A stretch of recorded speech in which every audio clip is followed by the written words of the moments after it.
Good morning, everyone. Good evening, everyone, and welcome to the 104th meeting of professional speakers. We're delighted to have you here with us on this pleasant evening where it is not very cold, but it is mizzling, so to speak, at least outside my window. I hope that all of you are excited about this meeting today. It holds a lot in store.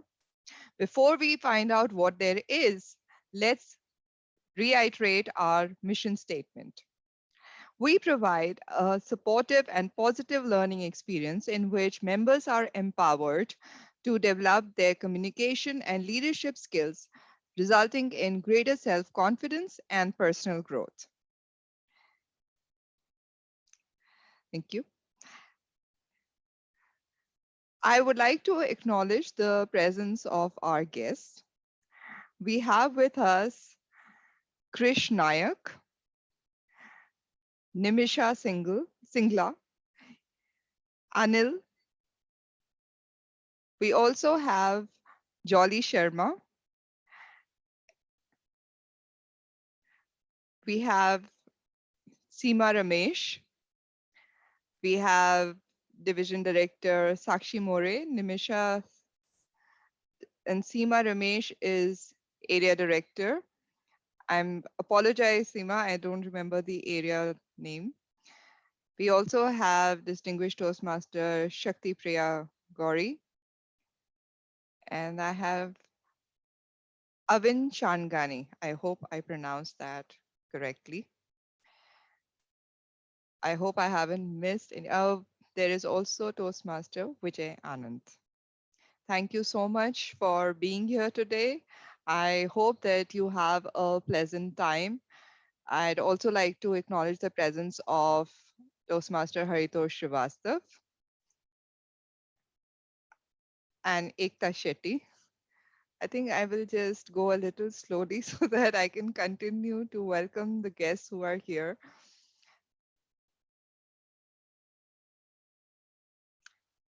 And we have our Power Talk speaker today, Margarita Broadbeck Roth. So thank you for joining us. We'd like to begin with introducing our members' short-term goals and their progress on the goals. I'll request the Tech Master to share the slides. Thank you so much. We can move on to the first slide for Toastmaster Aditya. Good evening, everybody. This is Aditya. As you can see, my short-term goal is to shoot out 90 posts in the next 90 days on social media by 30th of September. It saddens me to announce I haven't been able to keep up with self-imposed deadline, and I'm feeling very guilty about it. I promise you I will be back next week with a better update for all of you. Thank you. Good evening, everyone. This is Shivpriya Prasad, and my goal is to improve my listening skills by 50% by the end of this year, and I'm working towards it. Thank you. Good afternoon, everyone. My short-term goal is to upload one dance tutorial video on YouTube, have use 5 new words or phrases in every prepared speaking assignment, and to write 3 short stories based on my experiences as a dancer. I have made so far, I've come up with the choreography and I will be recording it shortly. I used 5 new words in my last prepared speaking assignment, which was last week. And I also used the story that I'd written revolving around dance for the same. Good evening, everyone. I am Mukesh Thakur, and I am working as my short-term smart goal on my pronunciation as well as enunciation. For the month of the entire August, my all the role assignment and speeches objectives will be based on this. The progress for my last week was based on the feedback given by 2 members of the professional speaker, and the score I have got was 5.9. I would request all of the members of the professional speakers to give me your feedback for this meeting so that I can achieve my short-term goal. Thank you.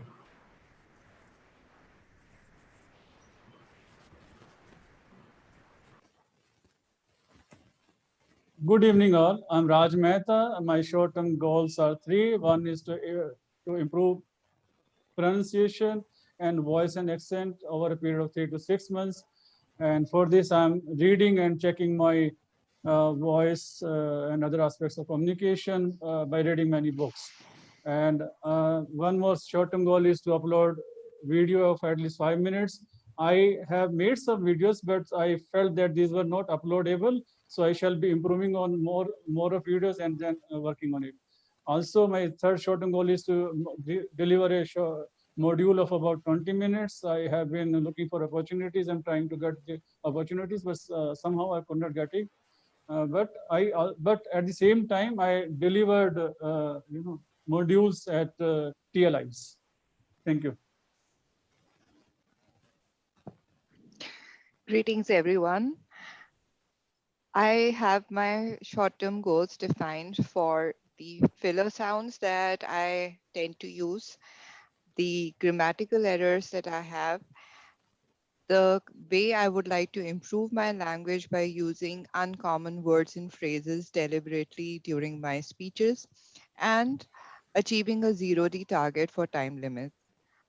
So far, the progress for the filler words has been an average of 1 to 2 filler sounds in every 5 to 7 minutes of stage time, one time occurrence of an error of speech in 5 to 7 minutes, and an average of 3 uncommon words that I've been using in 5 to 7 minutes of speeches.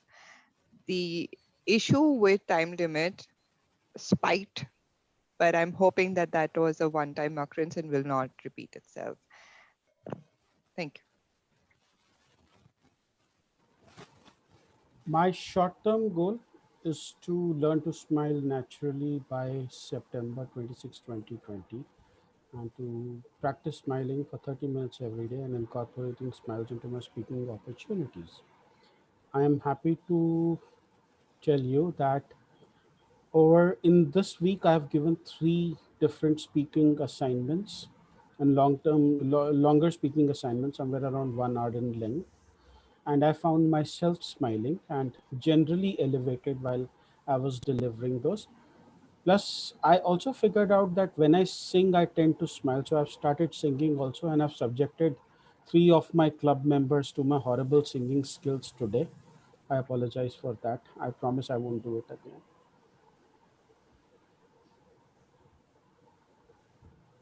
A very good evening to fellow Toastmasters and dear guests. I have two smart goals. One is to improve the better command of English language. The progress is to I read 20 pages of novel Mindset. Second, I did a grammar test of 2 on Grammarly, which I scored on an average of 71%. Besides, I attempt on impromptu speaking to reduce the word the, which I had a bad habit of. This is my progress. Over to you, Presiding Officer. Good evening, everybody. My short-term goal is focused on improving my writing skills. I have two short-term goals. Number one is to write at least 3 posts in a week on LinkedIn with minimum 1,000 views. And second is to write 9 articles by December 31st, 2020. My progress is as follows. When it comes to the 3 posts, I have already written 4 posts, but the average view is only 700. And I'm trying to figure out how do I augment my views and what type of content would actually appease the audience. I would also request fellow Toastmasters to give me some feedback in terms of the content which I have posted on LinkedIn. Secondly, in terms of long articles, currently my progress is at 33%. I am still writing on my article. It is not finalized. As soon as it's finalized, I would be sending it across to my two mentors for writing, Distinguished Toastmaster Devina and Distinguished Toastmaster Rupinder. And I'll come back next week with the progress of the same. Thank you very much. Back to you, Presiding Officer. Thank you so much, distinguished Toastmaster Shivpriya Gowri. Each one of us, I'm sure, enjoys good food. But there is one amongst us who's a self-confessed connoisseur. He loves to take long naps because he hates making any effort. Yet, he has an enviable track record as a Toastmaster, distinguished Toastmaster twice. Today, he is here in the capacity of our Toastmaster of the meeting. He's also the D41 Speakers Bureau Chair. I wondered what that meant. What is the Speakers Bureau? And when we asked him this question, he responded by saying, why not explain it in a Toastmasters meeting? So here he is. Please put your hands together and welcome distinguished Toastmaster Rupinder Singh, Toastmaster of the meeting, Speakers Bureau. Thank you, Rolly. Nice introduction. I promise to give it back to you likewise one day. Good evening, everyone. And I am here as your Toastmaster of the meeting and Speakers Bureau Chair. So obviously the first question in everyone's mind is, what is Speakers Bureau? And I will respond by telling you a long-winded story. Now imagine that you or your club needed some sort of a training or a talk on what is pathways. So for utter lack of imagination on my part, I will assume that you reach out to Rupinder. Only Rupinder is right now in a professional speakers meeting and cannot help you out. So you go to the next best bet, and that is Devina Chaturvedi. But Devina right now is studying these days, and I think she should focus on her studies. So let it be. Your next best bet is to reach out to your area director, Ekta Shetty. But Ekta is going on a date. She says TLI 2, but I have been to enough TLI 2s to know what is a date and what is a TLI 2. Next best bet is our division director, Sakshi More. But she is in the professional speakers meeting. She cannot attend to your query. So now what you do is that you go and trouble the trio or the quartet, as the term goes this year. What does the quartet do? They send the query back to Sakshi More. And now Sakshi More is in a bind whether to attend the PS meeting or whether to train you on pathways. Now to stop this whole game, this whole going around in circles, we have something called a speakers bureau. Simply speaking, you need a speaking assignment, you come to speakers bureau. You need a training, you come to speakers bureau. You need you need a keynote speech, you come to speakers bureau. Whether it is your club, whether it is your area, whether it is your division, whether it is your district, whether it is anything, you come to speakers bureau. Now I will talk a lot about speakers bureau today. But before that, let me tell you how a meeting at professional speakers goes. If you are a part of another club, you will find that professional speakers has a very different meeting agenda from the other clubs. For example, we have 6 sessions. The first session you've already encountered, that was the business segment or BizSeg as we called it. The second segment is about a professional speech. This is aimed at developing accredited speakers and TED Talk speakers specifically. Today, we have altered our agenda slightly. We are going to have table topics immediately after the professional speech. And then we will go back to our prepared speeches, in which we will feature 2 prepared speeches today. The table topics and prepared speeches follow the same pattern as a typical Toastmasters meeting.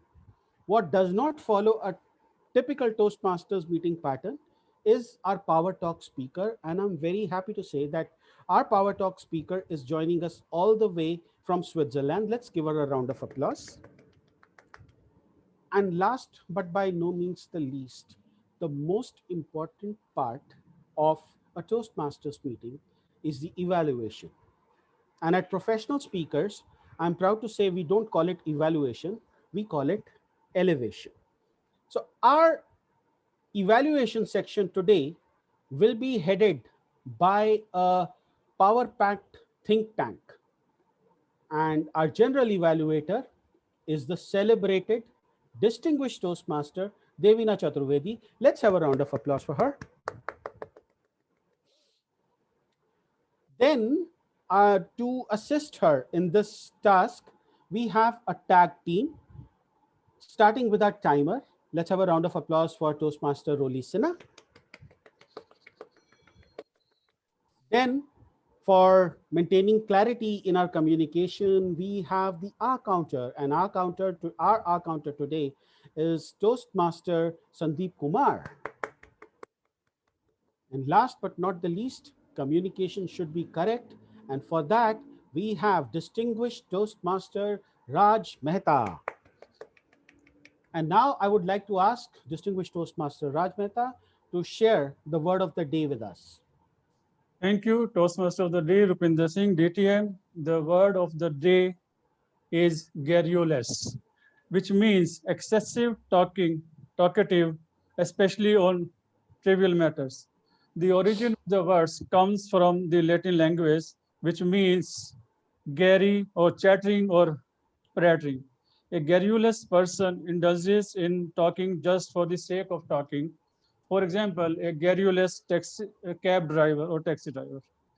Now, I would give you some examples of the word garrulous. Rupinder thinks that Shivpriya does a lot of garrulous talk, but Roli finds it the other way around. In the famous Hindi movie Sholay, Viru is happy that Basanti talks very sweet, while Jay says it's not sweet, it's garrulous. In the famous English serial Friends, it's always a sort of competition of garrulous talk. Let's hope that we shall use the word of the day garrulous means as much as possible.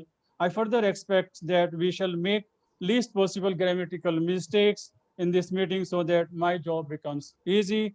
The team mode should now interrupt me, otherwise I shall continue garrulously speaking. And the team mode can say that our grammarian is a garrulous person. Over to the team. I will not say that you are a garrulous person, Raj sir. I will say that I will commend you for fighting that urge to use the adjective garrulous for me, though ultimately it did turn up like that. Roli said, okay, I'm not now being garrulous. So to stop myself from being garrulous, what I'm going to do is that I'm going to dive right into the first segment of our meeting, and that is the professional speech. Now, before I started on this role, I sent out a communique to my club. I asked them that, do you have any questions about the Speakers Bureau, or do you understand it fully? That was the assumption I made. If you don't have questions, then you understand it fully.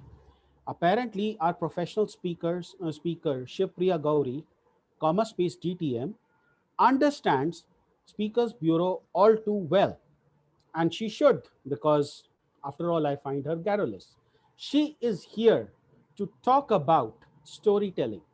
More specifically, what derails storytelling. Shivpriya is an HR professional slash talent development professional slash something that is going to change next week professional. But I'm being garrulous around here. So let me welcome with a huge round of applause Shivpriya Gowri to the stage. Thank you so much, distinguished. Shivpriya Gowri, Derailers of Storytelling, Shivpriya Gowri. Before I start, I would just like to ask the TMOD to confirm whether I'm audible and visible. Yes, you are audible and visible. Thank you very much. Bless you. Good evening, ladies and gentlemen. When I was a child, my mother told me bedtime stories every single night. These were the stories which made me get a peaceful sleep. All these stories had happy endings. All these stories had a character which was aspirational. All these stories had a storyline which I could relate to my life. Whether at the age of 5 or at the age of 25, these stories led me to become a better person. Now I try to deliver a story, and I use storytelling as a technique in my personal speech. But most of the times I fail. And for the last 6 months, I started dwelling that what is that I'm doing wrong? If I had been the greatest storyteller of today's times, probably I would have also had another title after my name. Shivpriya Gowri, WCPS champion, world champion of public speaking. But that's not the reason. Is it because my vocabulary is poor? Perhaps not. Perhaps it could be. Is it because my voice modulation is poor? Maybe. But mostly because my content or the way I deliver a story is not to the most effective manner. And today I would be sharing with you is that why am I not an effective storyteller? All this while, I started assessing each and every story.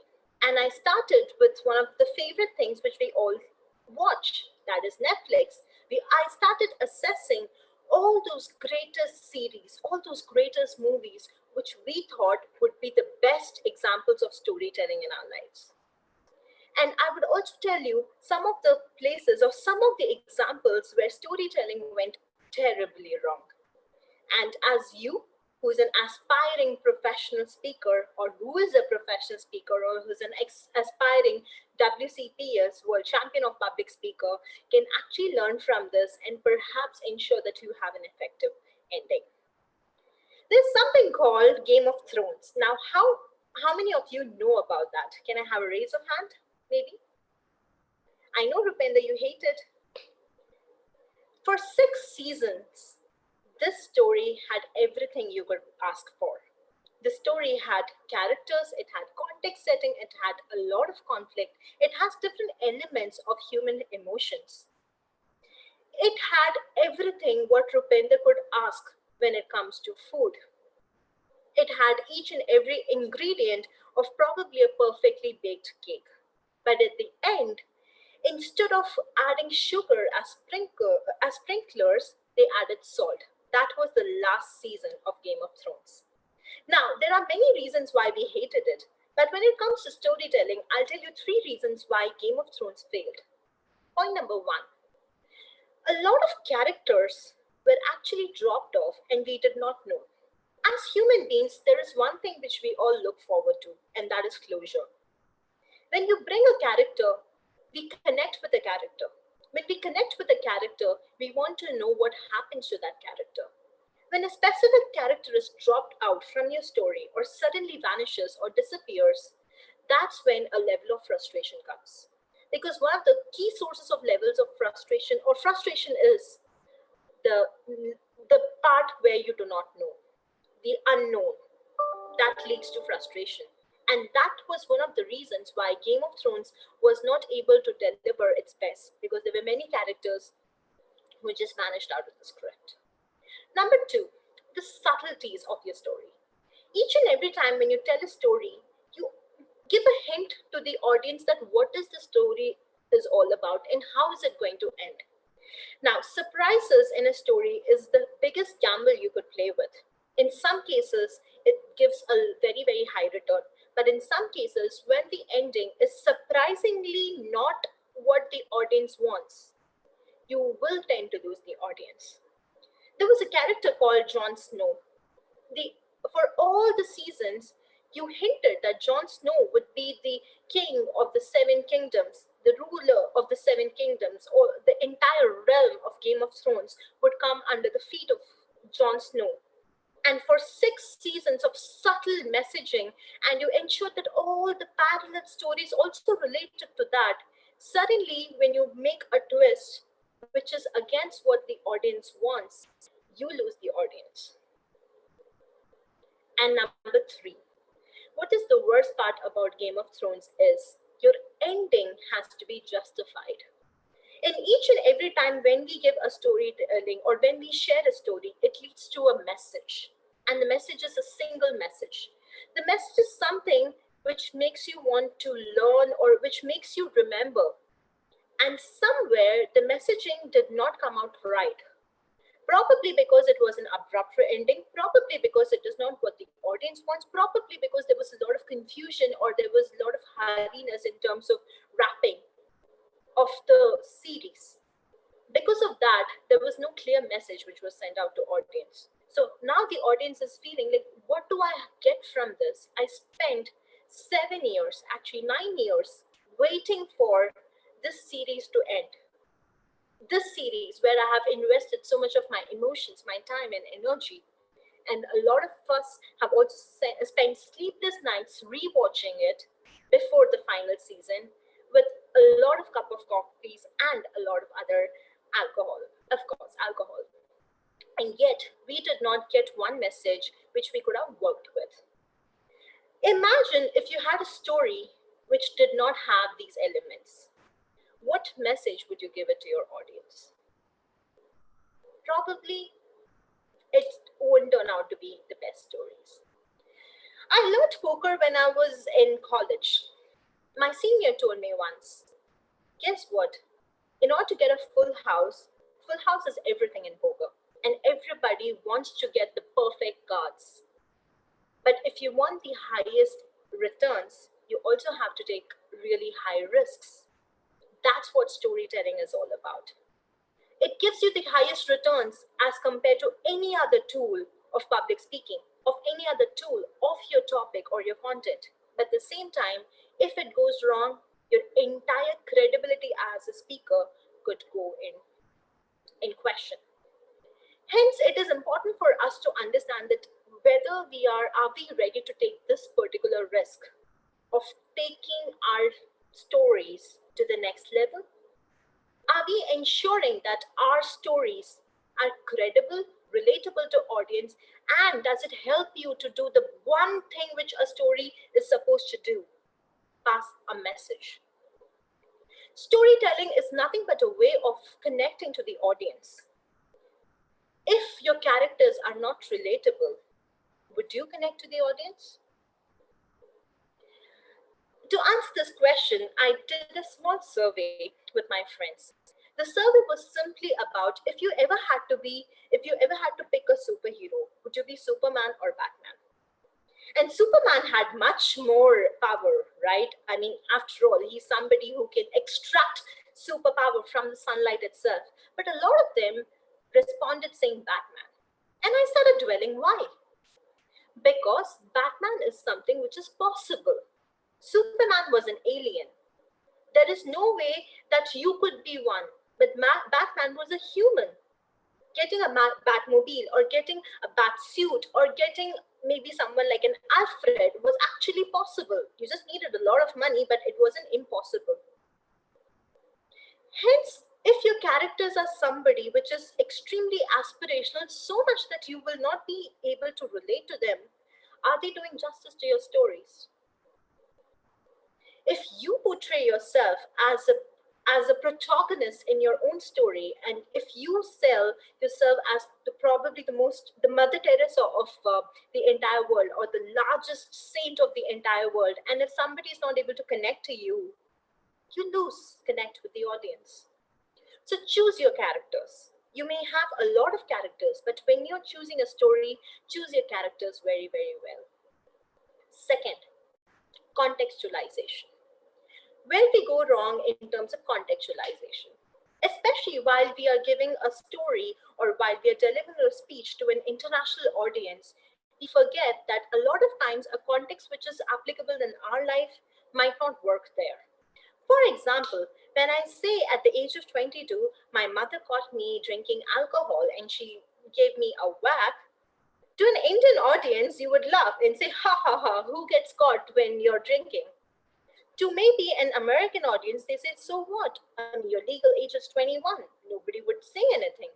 So what is perhaps funny or what is perhaps acceptable in one context may not be acceptable in others. So read your audience. Ensure that your context is matching the universal audience. Because if it is not, then probably you'll just be a writer or a speaker in your own pond. You will not be able to expand your scope of storytelling beyond your area or geography. Number 3, conflicts. Now, I love conflicts the most, okay? And I absolutely love any movie or any other series, not really a book because I'm too lazy, So I love conflicts in any form of media. But what happens when conflict overpowers the entire message? Conflict has to be just a way to tell you that how important a message is, or how important or significant a character is. And this time I'm going to give you a good example. I love the series of Lord of the Rings. And I have somebody in this room, actually a lot of the people in this room who love Lord of the Rings. And the objective of using this example is that the story or the movie started with the context. The context was set that why was this ring extremely powerful? Why is it important for you to destroy the ring? When you set the context beautifully and you also bring in the element of conflict during context setting, your entire foundation is set. The entire time, or the 3 movies of Lord of the Rings, all you had focused on, oh my God, I have to take this ring to Mordor. Not I, but Frodo had to take this ring to Mordor. And every single element of the movie is related to one conflict. Now, when there is only one conflict, that means there is only one problem. Then your eye is on the solution. Think about a story where there were multiple conflicts. When you had multiple conflicts, then you would need multiple solutions, and you just make yourself confused as well as the audience confused. So when you're bringing an element of conflict, just bring one. Just try to identify that one greater problem. Others can be perhaps it could be other problems, small problems related to the larger one. They could simply be symptoms of a major problem, but identify one conflict or one problem, and then ensure that your story is talking to the same problem. And finally, conclusion. Now, this was a movie which I saw last summer. And in this particular movie, the movie was brought in very beautifully, but at the end, there was no conclusion. The conclusion was left for the audience to interpret.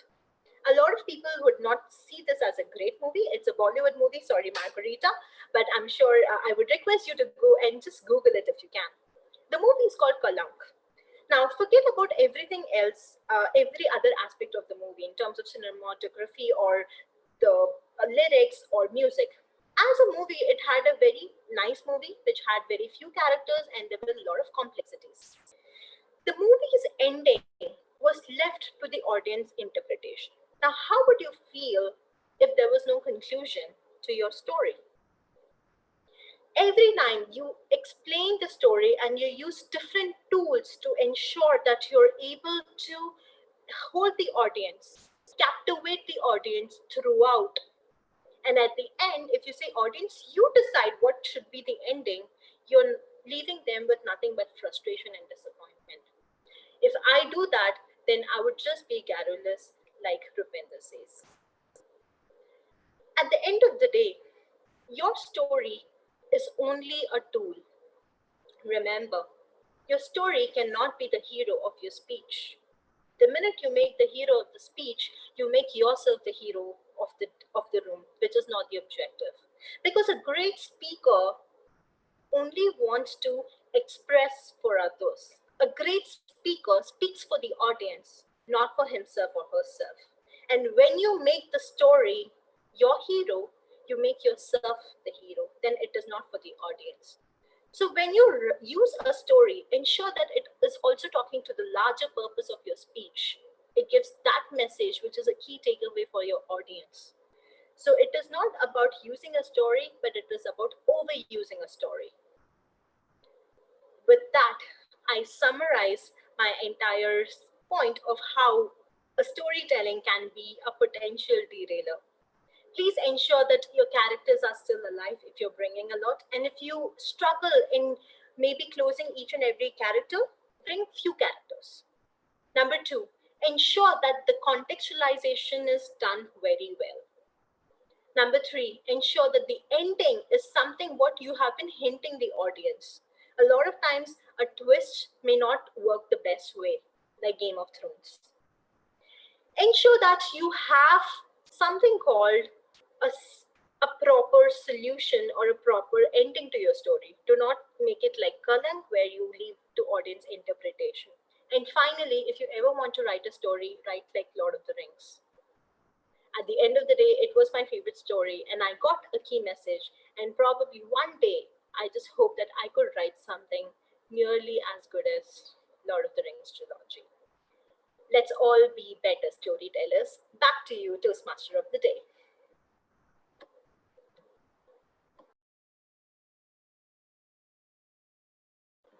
You're Thank unmuted. you, thank you, Shivpriya. I often say that the world needs storytellers, and hopefully, today all of us will be better storytellers, or at least take one small step towards being better storytellers. Let us help Shivpriya become a better storyteller, and I would request the timer to time me for 1 minute while the audience writes feedback about Shivpriya.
Thank you.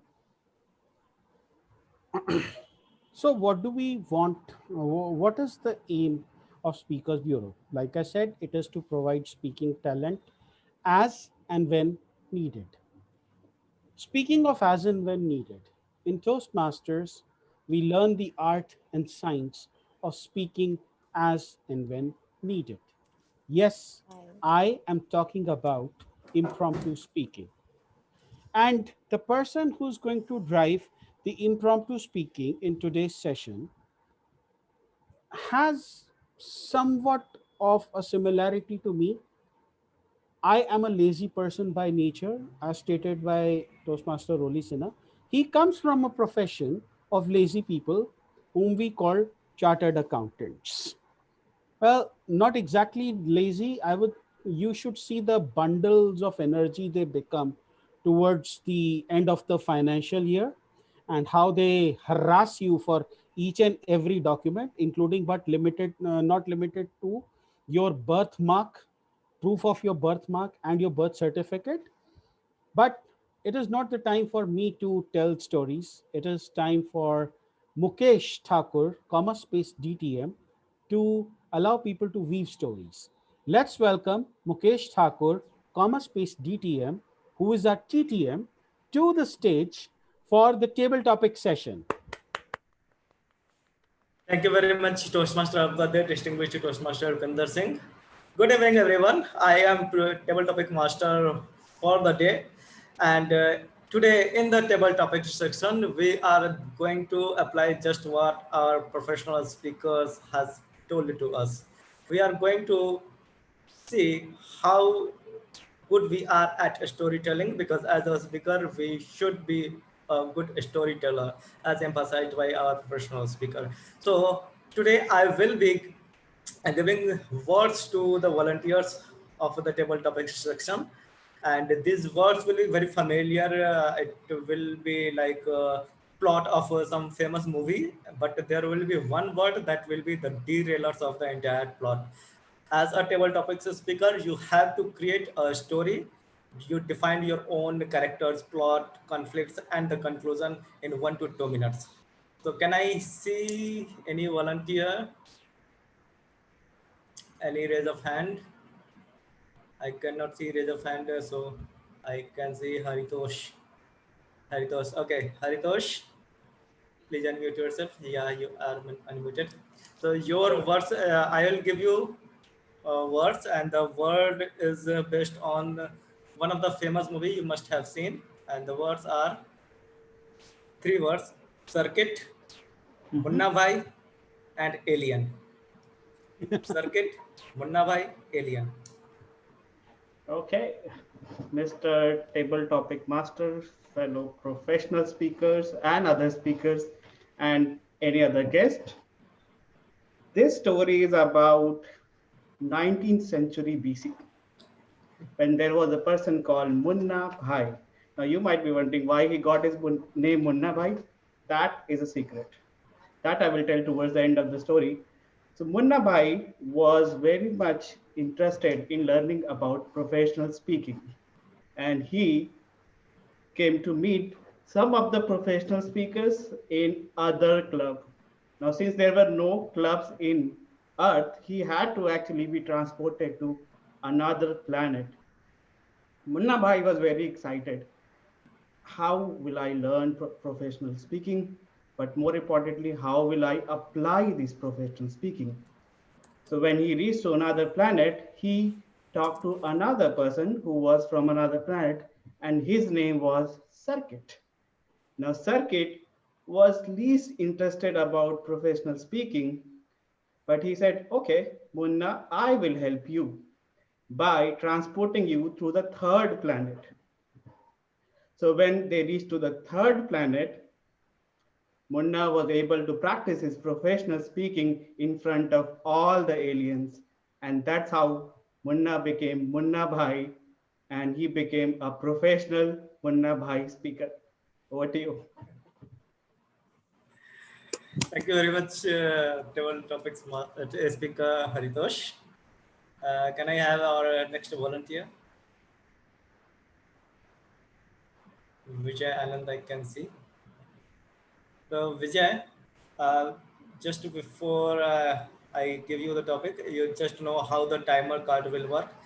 You have to pin timer Roli Sinha, and she will show the timing cards as a change in the background, virtual background. Understood? Okay. So your words are again from one of the super hit movies, international movies: Big Ship, Breakdown, and Superstitions. Big Ship, Breakdown, and third word is Superstitions. Well, all of us have faced breakdowns in life. All of us do at some point in time succumb to superstitions. But I'm not sure about the big ship. Mr. Topic Master, fellow Toastmasters, and welcome guests. Yes, I was all at sea, literally and metaphorically, when I was on the big ship. It was a Herculean task to convince my wife to go on this cruise because she is scared, petrified, terrified of water. And I told her, listen, nothing will go wrong. It will be a beautiful journey which you've never experienced in life. So with a lot of difficulty, she boarded this ship, the big ship. We left the port, we left harbor. 1 hour, 2 hours, smooth sailing. And then, to my horror, my bad luck, the big ship breaks down. And immediately my wife pounces on me. I told you before entering this ship, stepping on the ship, I believe in superstitions. And you say, think logically, don't think from your heart, think from your head. I told you superstitions. When I step onto a ship, it will face a breakdown. And now, where am I now? Because of you, I'm in big trouble. Now, friends, all I want to tell you is, well, this is a fable, imaginary story, but I keep telling my wife, I'm married for 17 years, and everyone I meet, please, for heaven's sake, yes, all of us will experience breakdowns in life. All of us might be on a big ship, not literally, metaphorically, but the important point to note is, if we succumb to superstition, I think it's dangerous. Please think rationally, logically. A lot of people in our country are diehard fans of superstition, and my wife is one such lady. I'm not speaking behind the back, I'm calling a spade a spade. To all my friends on this call and everyone else, your friends, colleagues, families, please open their eyes, spread the word to step out of the world of superstitions and think logically, practically, and be pragmatic. Back to the topic master. Thank you very much, Vijay Anand.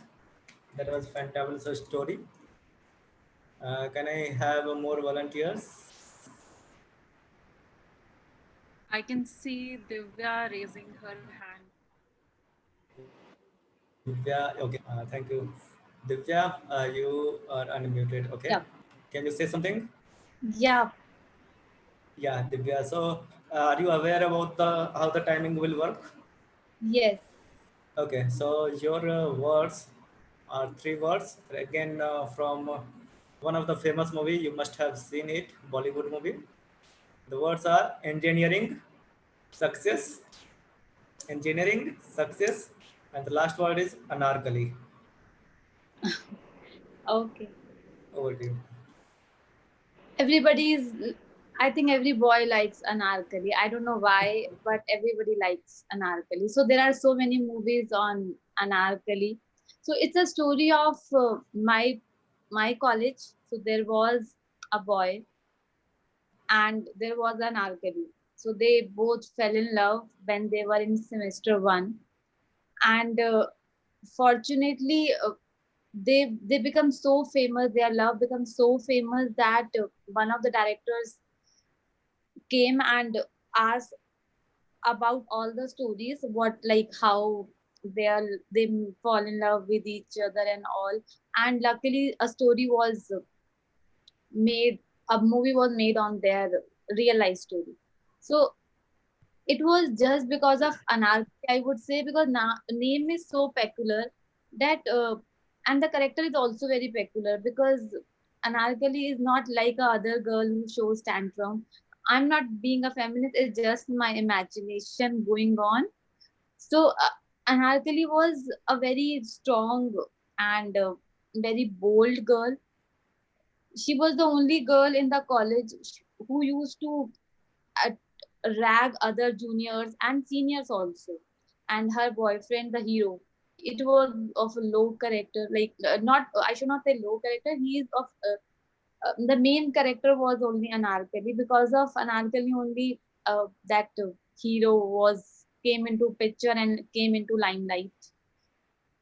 And she was so bold that when she got married, she had a different altogether entrance on her wedding day. So she came on the bullet bike, and the boy was coming on that ritual horse. So it was a fun, because being a colleague of that anarkali and that hero, it was fun watching and observing a personal life and watching it through lenses, through movie. That's all. Over to you, TTM. Thank you very much, Divya, for bringing a wonderful story out of very limited words. Can I have more volunteers?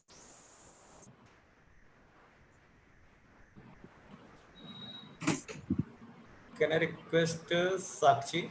Are you there? Nimisha has raised her hand, Mukesh. Nimisha Singla. I could not see that is a pen. Where is it, Nimisha? Nimisha, can you say something? Hello. Hi, Nimisha. Hi. Hello, Okay, so your Mukesh. video is off. Okay. So, are you aware about how the timing will work? Yes. Okay, so your next words are. Okay, have you seen Big Bang Theory? Yes. Okay. So next, your next words are wrestling girls, wrestling girls. Uh, then two words wrestling girls, and the last word is bazinga. Uh, can you please repeat? Wrestling girls and bazinga. Wrestling, girls, and bazinga. Yeah. Okay. Thank you, TTM Mukesh. And this is the story about girls who really were into college, and one was in the science class, and the another one was in the commerce class. And during the times of the examinations, they wrestle a lot on being the topper of that particular college. But somehow there was only one person who can be the topper at by certain points, 0.1%, 0.01%. One person, one girl was able to be at the first position, and the second one has to go for the second position. But most of the times, what happened was that the girl who was in the maths, she was the one who went through that position second, and the one with the science goes with the position first. So ultimately, when the final results were out after both of them covered their 3 years of graduation, at last, when the in the last semester, the maths girl worked so hard that she was the topper of that particular college. And ultimately, when the result came out, she said to what do you think she would have said to the girl in the science class? Bazinga. Yes, correct. So this is a story that how working hard, even at the end, you can achieve what you want throughout your life. Over to TTM. Thank you very much, Nimisha. So finally, you brought the Bazinga word into your story. That was wonderfully done.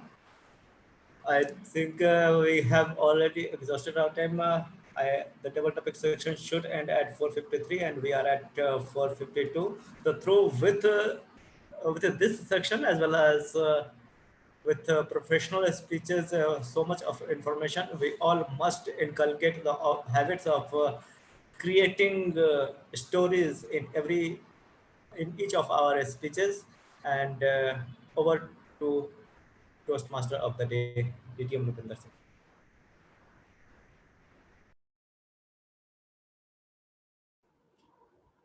Thank you, Mukesh. Uh, so when I asked Mukesh that if he has any questions about Speakers Bureau, he responded on WhatsApp. And guess what his response was? Yes, this was his response. I obviously took that to mean that he knows a lot about Speakers Bureau, and I also believe that our next speaker, who's going to come up on stage, starting the prepared speeches section, knows a lot about Speakers Bureau because he too did not have any questions to ask. But before I move on, the aim of Speakers Bureau is divided across the district and the club. For the district, it is to produce speakers who can speak at an international stage. For the clubs, it is to provide them the best speaking talent. And coming to best speaking talent, I think we have one of the best speaking talents coming up to deliver a speech. Aditya Gupta is going to deliver a speech from the innovative planning path, and his project is focus on the positive. The purpose of the speech is to practice being aware of yourself and your feelings, as well as the impact you have on others. With a huge round of applause, let's welcome Aditya Gupta to the stage. Let's have a round of applause, please, first. Aditya Gupta, it's all in your head. It's all in your head, Aditya Gupta. Thank you so much. Sir T-Mod, could you please confirm if I'm audible? You are. Go All forth right, and conquer. thank you. Thanks. I'd like to begin with asking an open-ended question. By a raise of hands, how many of us here have felt fear anytime, anywhere, in any given situation? How many of us have felt fear? And now, another open ended question. Can any of you, let's say in 10 seconds, tell me or advise how do you overcome fear? Just unmute yourself and say the first words come to your mind. How do you overcome fear? By facing it. By facing it is one. Okay. Just Anything begin. else? By scolding it. Just begin. I tell myself, I, I tell myself I'm married. What could be worse? What could be worse? Okay. By What if feel I by told hello. Go ahead, go ahead. Yeah, by feeling like let's do it. Whatever will be happen, let's do it. Whatever will happen, let's do it. All right. Thank you so much. What if I told you fear is simply because we are not living with life, we are living in our minds? Think about it. Our fear is always about what's going to happen next. That means our fear is always about that which does not exist. If our fear is about the non existent, our fear is 100% imaginary. And if we are suffering the non existential, we call that insanity. People in our society may be in just socially accepted levels of insanity. But if we are afraid of it, or if we are suffering anything which does not exist, it amounts to insanity, isn't it? Now that brings me to answer another question, which says, what causes fear? Think about it. People are always suffering either what happened yesterday or what may happen tomorrow. So your suffering is always about which does not exist. Simply because you're not rooted in reality, you're always rooted in your mind. Our mind, one part of it is memory, another part of it is imagination. Both of them are in one way.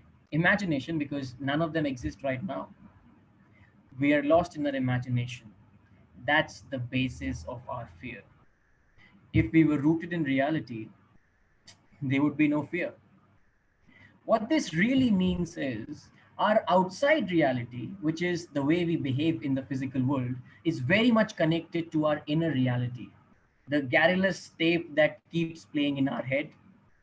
The problem with this is that if we don't take charge of our own emotions and thoughts, and if we don't take charge of our mental faculties, just about anybody and anything can determine how we feel. Let's take an example.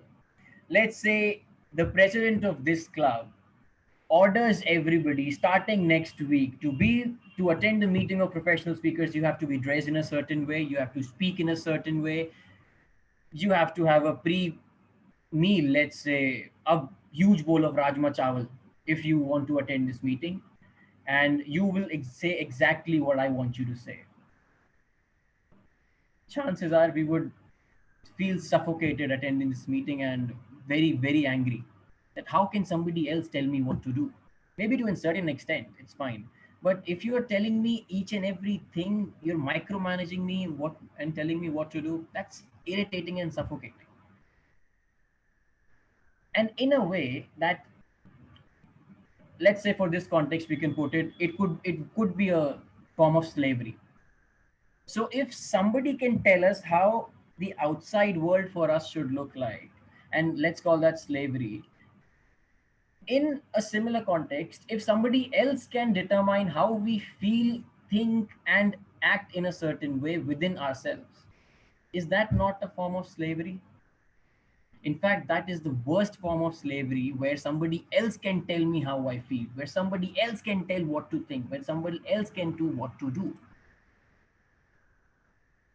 Life will never happen 100% the way we want it.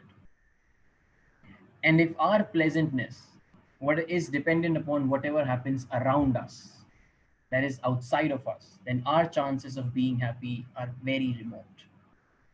If we take charge of what happens within us, we will have more control over ourselves. Leonardo da Vinci said, there is no greater mastery than mastery over oneself, which is very, very true. Here is an example of how our inner reality shapes our outer reality. I'll quickly share the screen with you to give you more context.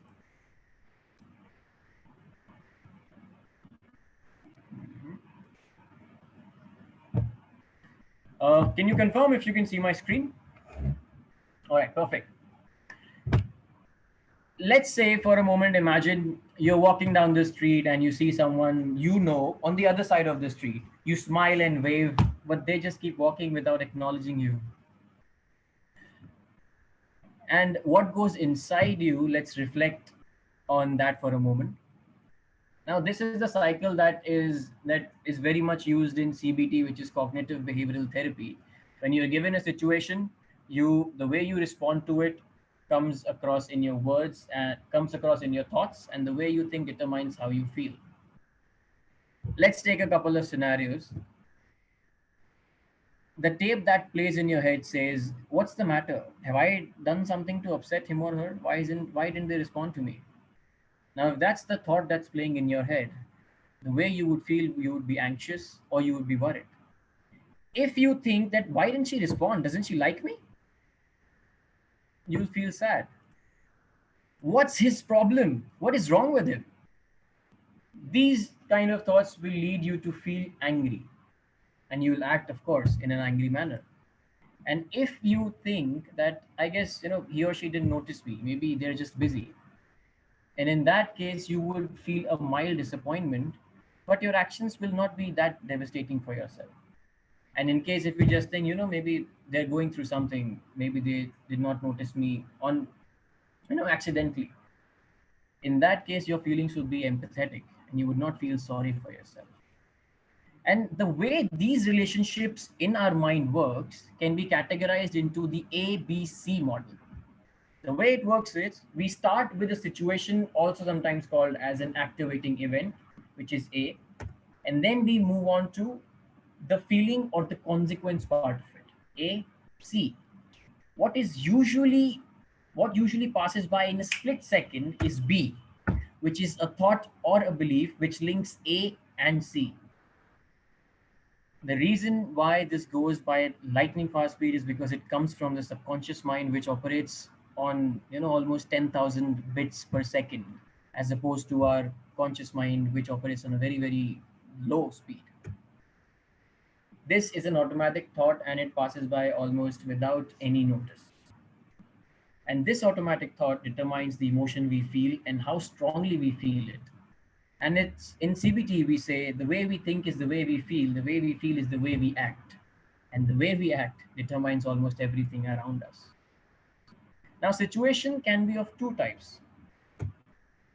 It can either be an external event, which in that case you might be doing something or something might be happening to you. Or a situation can also be an internal trigger. Maybe you're already thinking about something, you're feeling sad, you're feeling happy, ecstatic, scared.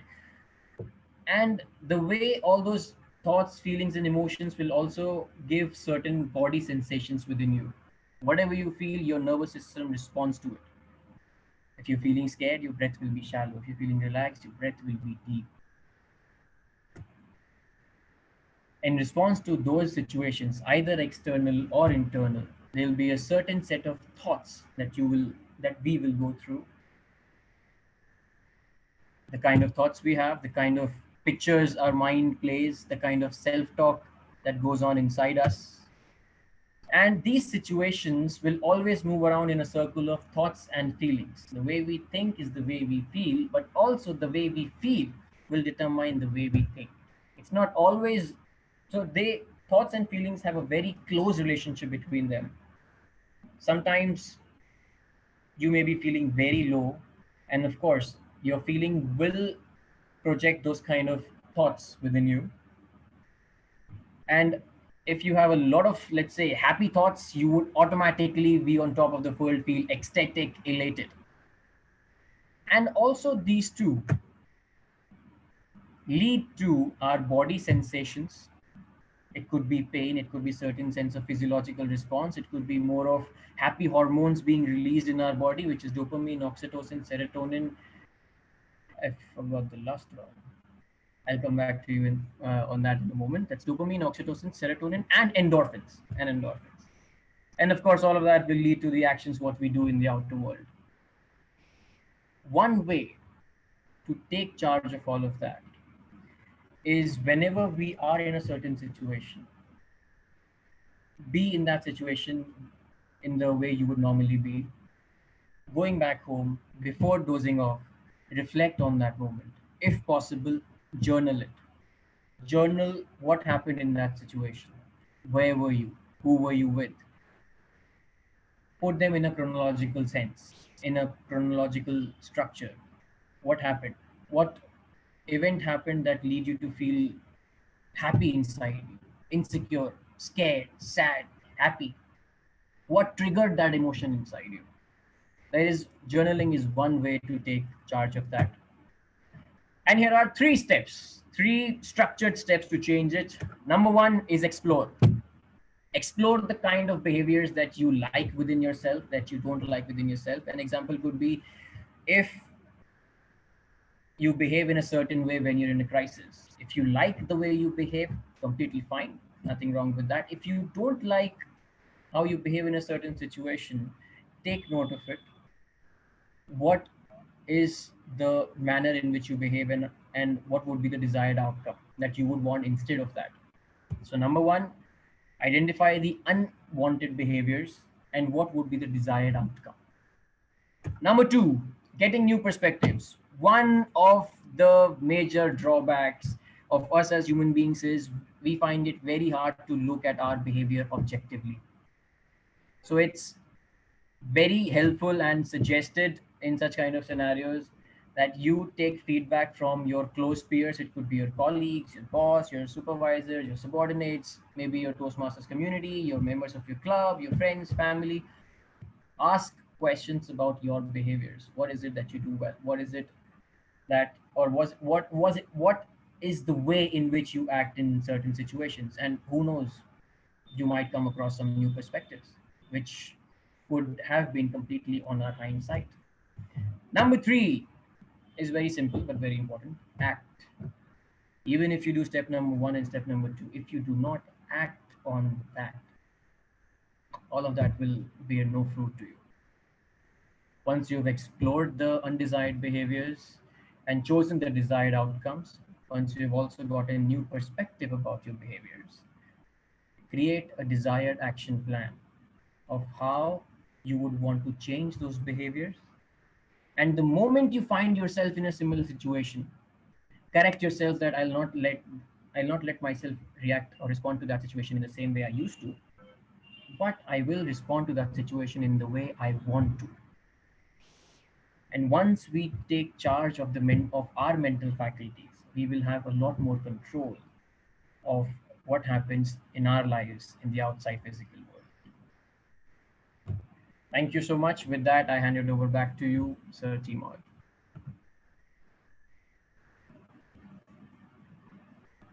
Thank you, Aditya, for that wonderful presentation and speech. I will request the audience to please take 1 minute to write feedback. Timer, please indicate when 1 minute is up.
Thank you, Timer. We will very quickly move on to the next speaker. Our next speaker is Shivpriya Prasad. She is going to talk about, she is going to uh, talk about the project using presentation software level 3 project 2 from presentation mastery. The purpose of this project is for the member to introduce or review basic presentation software strategies for creating and using slides to support or enhance a speech. The purpose of the speech is for the member to demonstrate her understanding of how to use presentation software, including the creation of slides and incorporating the technology into a speech. Timer, please note that the time allotted is 5 to 7 minutes. Anshupriya Prasad, can science define beauty? Can science define beauty? Anshupriya Prasad. Thank you, Rupinder. Let me share my PPT.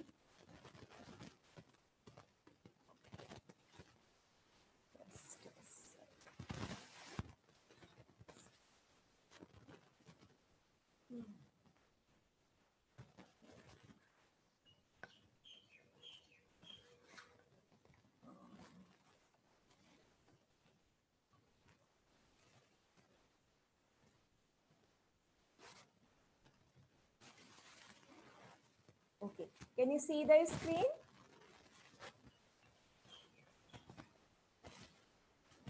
Can everyone see the screen? Yes, yes, we can. Okay.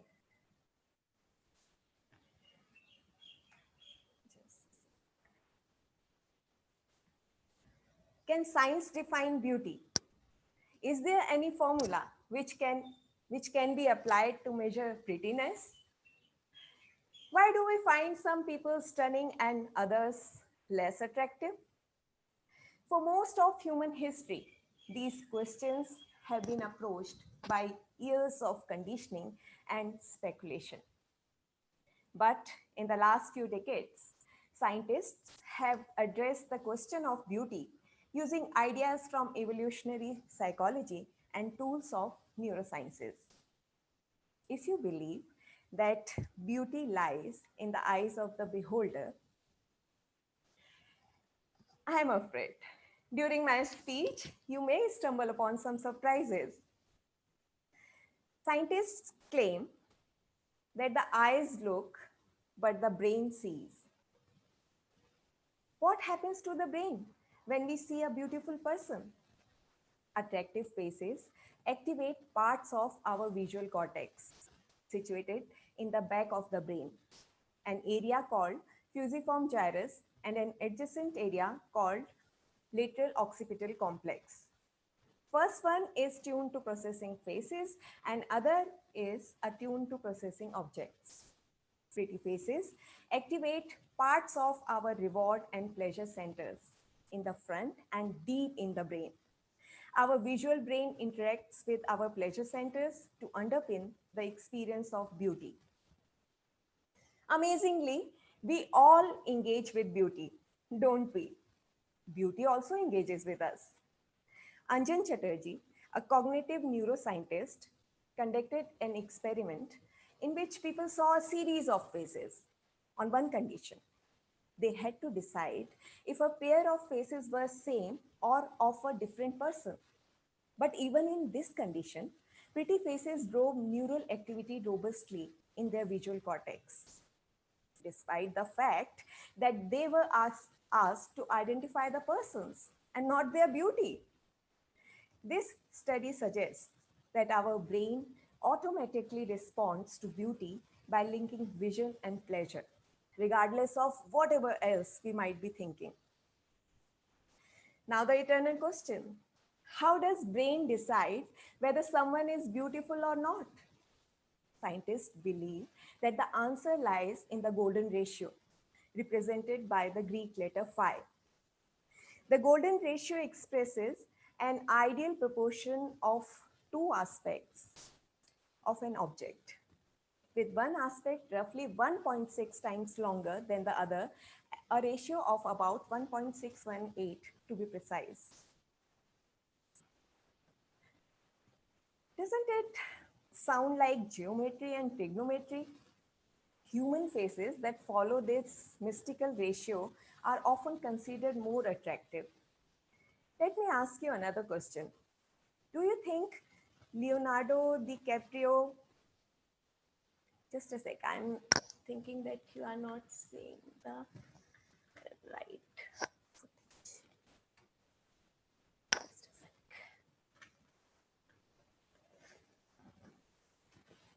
I think I have.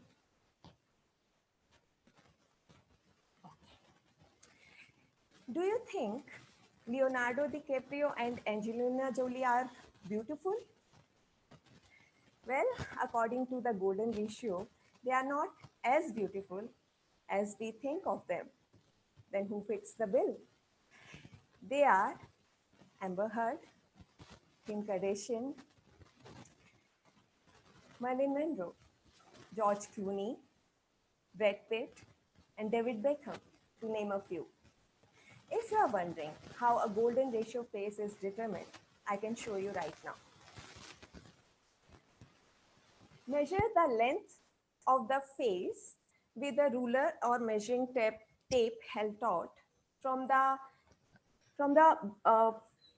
bottom from the hairline to the bottom of the chin, and measure the width from cheekbone to cheekbone, like from here to here, and a face that is roughly 1.6 times longer than its height will be close to the golden ratio of 1.618. Step 2. Just a second. Think.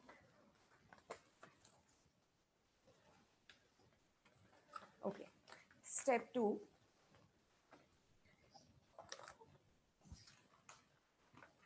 Like, these are three major areas: from hairline to the bridge of the nose, right between the eyes, and from here to bottom of the nose, and from bottom of the nose to the bottom of the chin.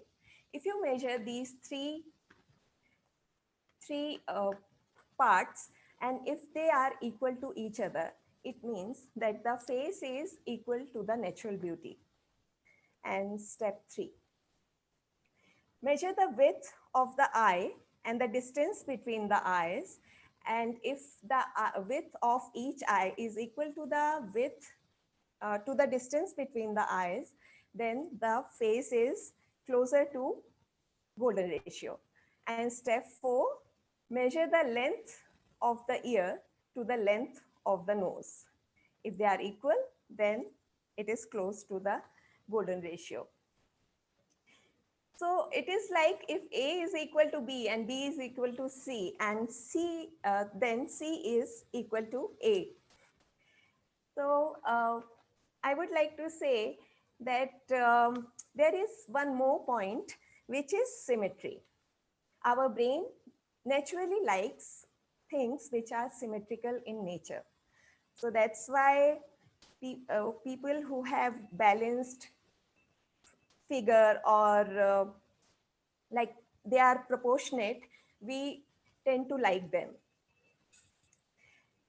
So now we know why certain configurations of muscles, bones, and skins excite us so much. To sum it up, I would like to say that what you may find beautiful or not so beautiful depends upon your upbringing, your DNA, what you have been fed by media and society, and on some mathematical quirks like golden ratio and symmetry. But do not worry if you don't score well on these parameters. Remember what Annie Lamott said? Joy is the best maker. Annie is unquestionably right, because apart from beautiful faces, apart from beautiful faces, happy faces also activate the parts of brain's pleasure system. So let us all be happy and look attractive and beautiful. Thank you. Over to you, Rupinder.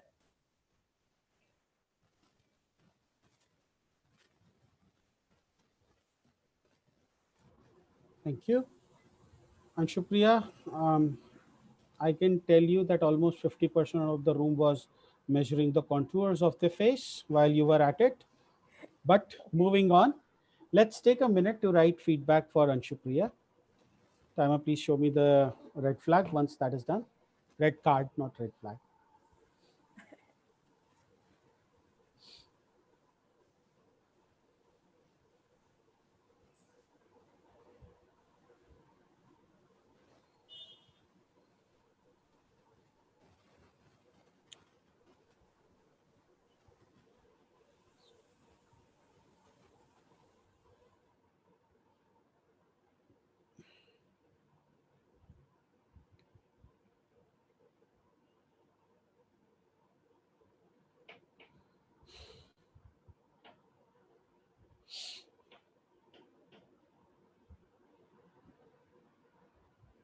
Thank you, timer.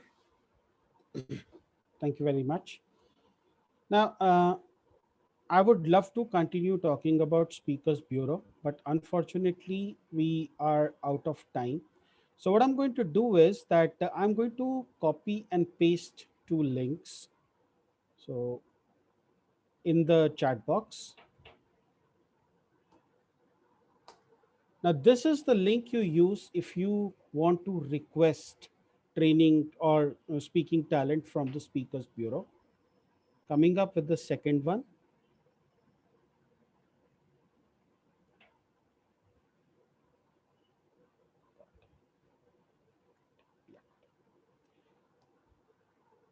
This is the form you use should you want to become a faculty. And as professional speakers, I think we have the wherewithal to become a faculty with the Speakers Bureau. So I expect to see a lot of applications from here. Moving on to our power talk. One of the things that we all aspire for is speaking assignments. And one of the most challenging speaking assignments is when you're speaking to an overseas audience. I have experienced that myself. I went to a club that was in Herefordshire, England, and they asked me, Rupi, would you like to play the grammarian? And that day I learned a very important lesson, that rushing into things without thinking is probably the worst mistake you've made and you will continue making. I immediately said yes. And then I realized the gravity of the situation. I was playing grammarian in a country that invented the English language. People who ruled over us for 200 years, who taught us the English language, I was going to be a grammarian there. If anyone stepped inside a lion's den, it was me. And here we have Margarita, who's going to help people like me to take that bold step all over again. So let's welcome Margarita with a huge round of applause. First of all, Margarita, how to get overseas speaking assignments. How to get overseas speaking assignments, Margarita.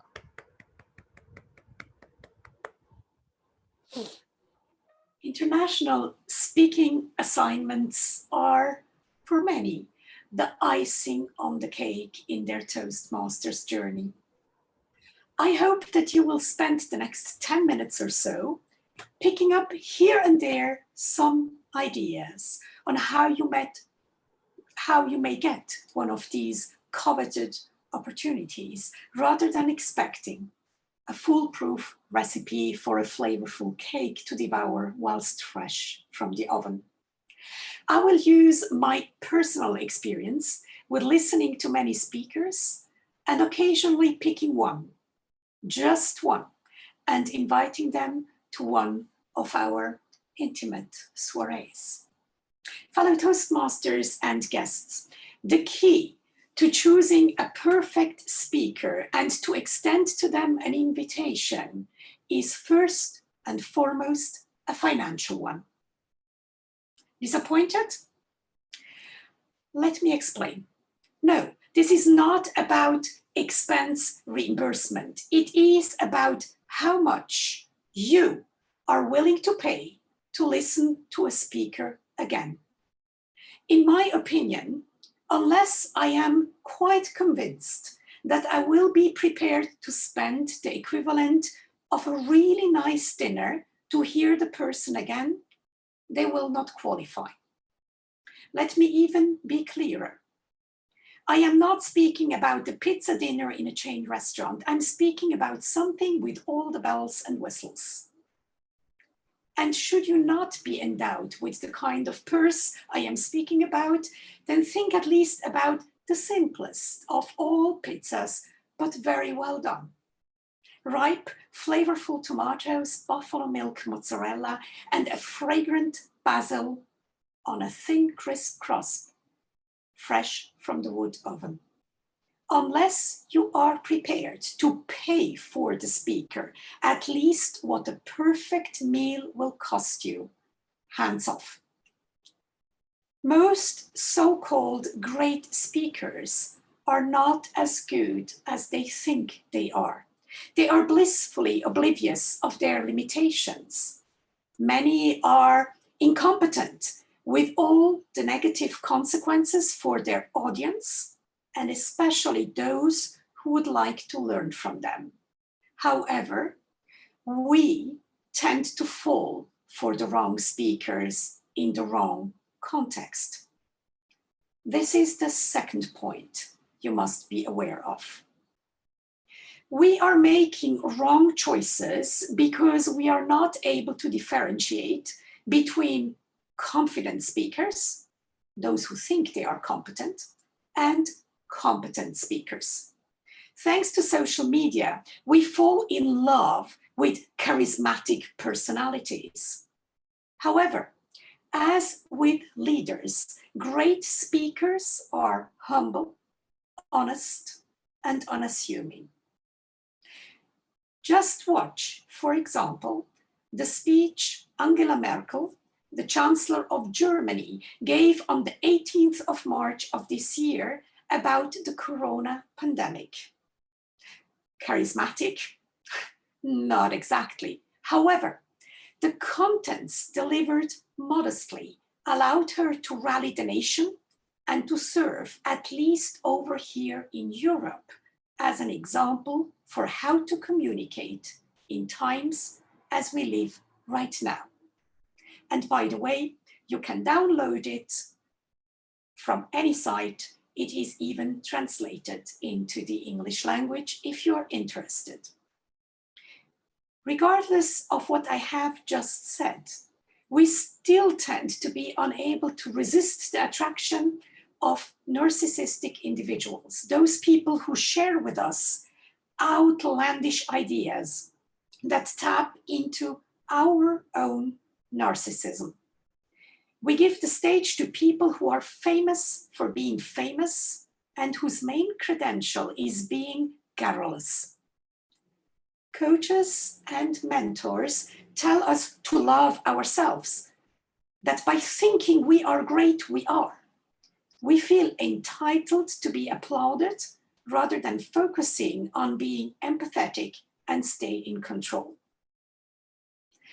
But in the long run, it is quality that makes a person a great speaker. Competence, humility, and personal integrity, rather than charisma and confidence, makes us remember and listen to them again and again. Therefore, when choosing a speaker, we need to distrust our intuition, because our intuition is not as good as we think it is. First impressions feed into our bias and into prejudice. Our own competence for judging and selecting lies elsewhere. And here comes my third point. Most of what you learn here might make you a good speaker, but not necessarily a suitable speaker.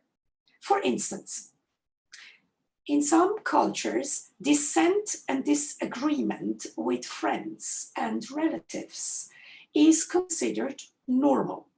It is possible to separate a speaker from their words. But in other cultures, speakers and their words are considered as one. If you dispute what they said, you dispute their character, their being. If you have paid a nice sum of money to listen to somebody, you do not want to be left questioning them as individuals. Often, it is not what is said, but how it is said that matters. Cultural identity is what impacts you as a speaker, but also you as an audience. We learn about speaking and listening skills appropriate to multiculturalism and globalization. But when you visit and speak in a club on a small island, by the way, Switzerland is an island in the middle of the European Union. To start with, you may have an audience of 10 to 20 people. If you are lucky and it is an event, maybe 50. What you visit is a Toastmasters club that is, no matter how international we are or pretend to be, reflecting the local culture. Don't be misled by thinking Toastmasters is an expat affair. Put your audience first. An overseas speech is first and foremost about your hosts, about their identity. Being courteous, attentive, and reacting honestly, whilst paying attention to how you deliver a message, are key to success. You may have a lot to share, but think if what you have to share is what your audience wants to listen to. Truth can be painful. Your story may have no relevance. Nobody likes to be patronized, and you may think while gesturing on the stage may be fun or reflect your uniqueness, whilst I think, when does he or she come finally to the point? Your audience lives on an island of their own interests. You need to know them. You need passion for what they will be passionate about. You need to be able to express your personality creatively and set it into context. You need to be honest, but pay attention to how you deliver the message, and you need to share your emotions whilst taking into consideration how much your audience is interested in them. If you are not afraid to fail, if you will not take feedback personally, go for it. I have learned that I needed to have some experience with speaking in order to choose whom I will invite to a club meeting or an event. Because in the past, I likely would have reached out to the photogenic theatrical speaker using almost limitless vocal variety and dismissed anybody else. I needed to understand the fine difference between what Toastmasters teaches us, which is extremely valuable to learn the ropes and to practice, and what is reality. Start visiting overseas clubs. Offer to take up a role because many clubs struggle to fill them. Taking a role gives you speaking time, and during those few minutes you have, you may spark the interest of another attendee. If this interest will linger on, an invitation to speak may follow.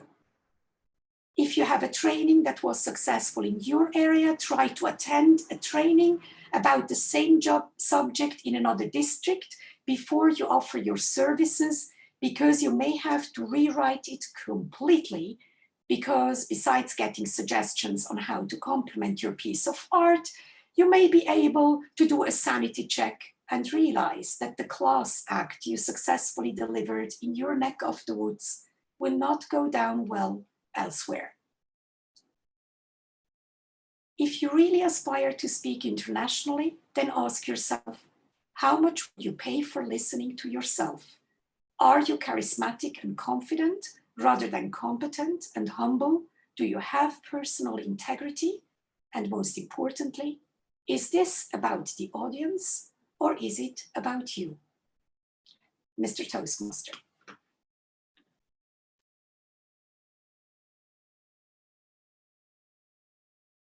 Oh, wow. That last question certainly had me wondering who it was about. And while I'm speaking about who it was about, I want to tell you that Speakers Bureau is about you. It is not about a group of people who banded together to provide you speaking talent. A unique feature of Speakers Bureau is that it feeds off feedback. So we are incorporating into Speakers Bureau a system of feedback that will tally the scores for each trainer and also the trainings. So we aim to measure learning at two levels. One is the impression of the learning, or level one, as we call it on the Kirkpatrick scale, and level two is how much you learned, and that will incorporate quizzes and other activities.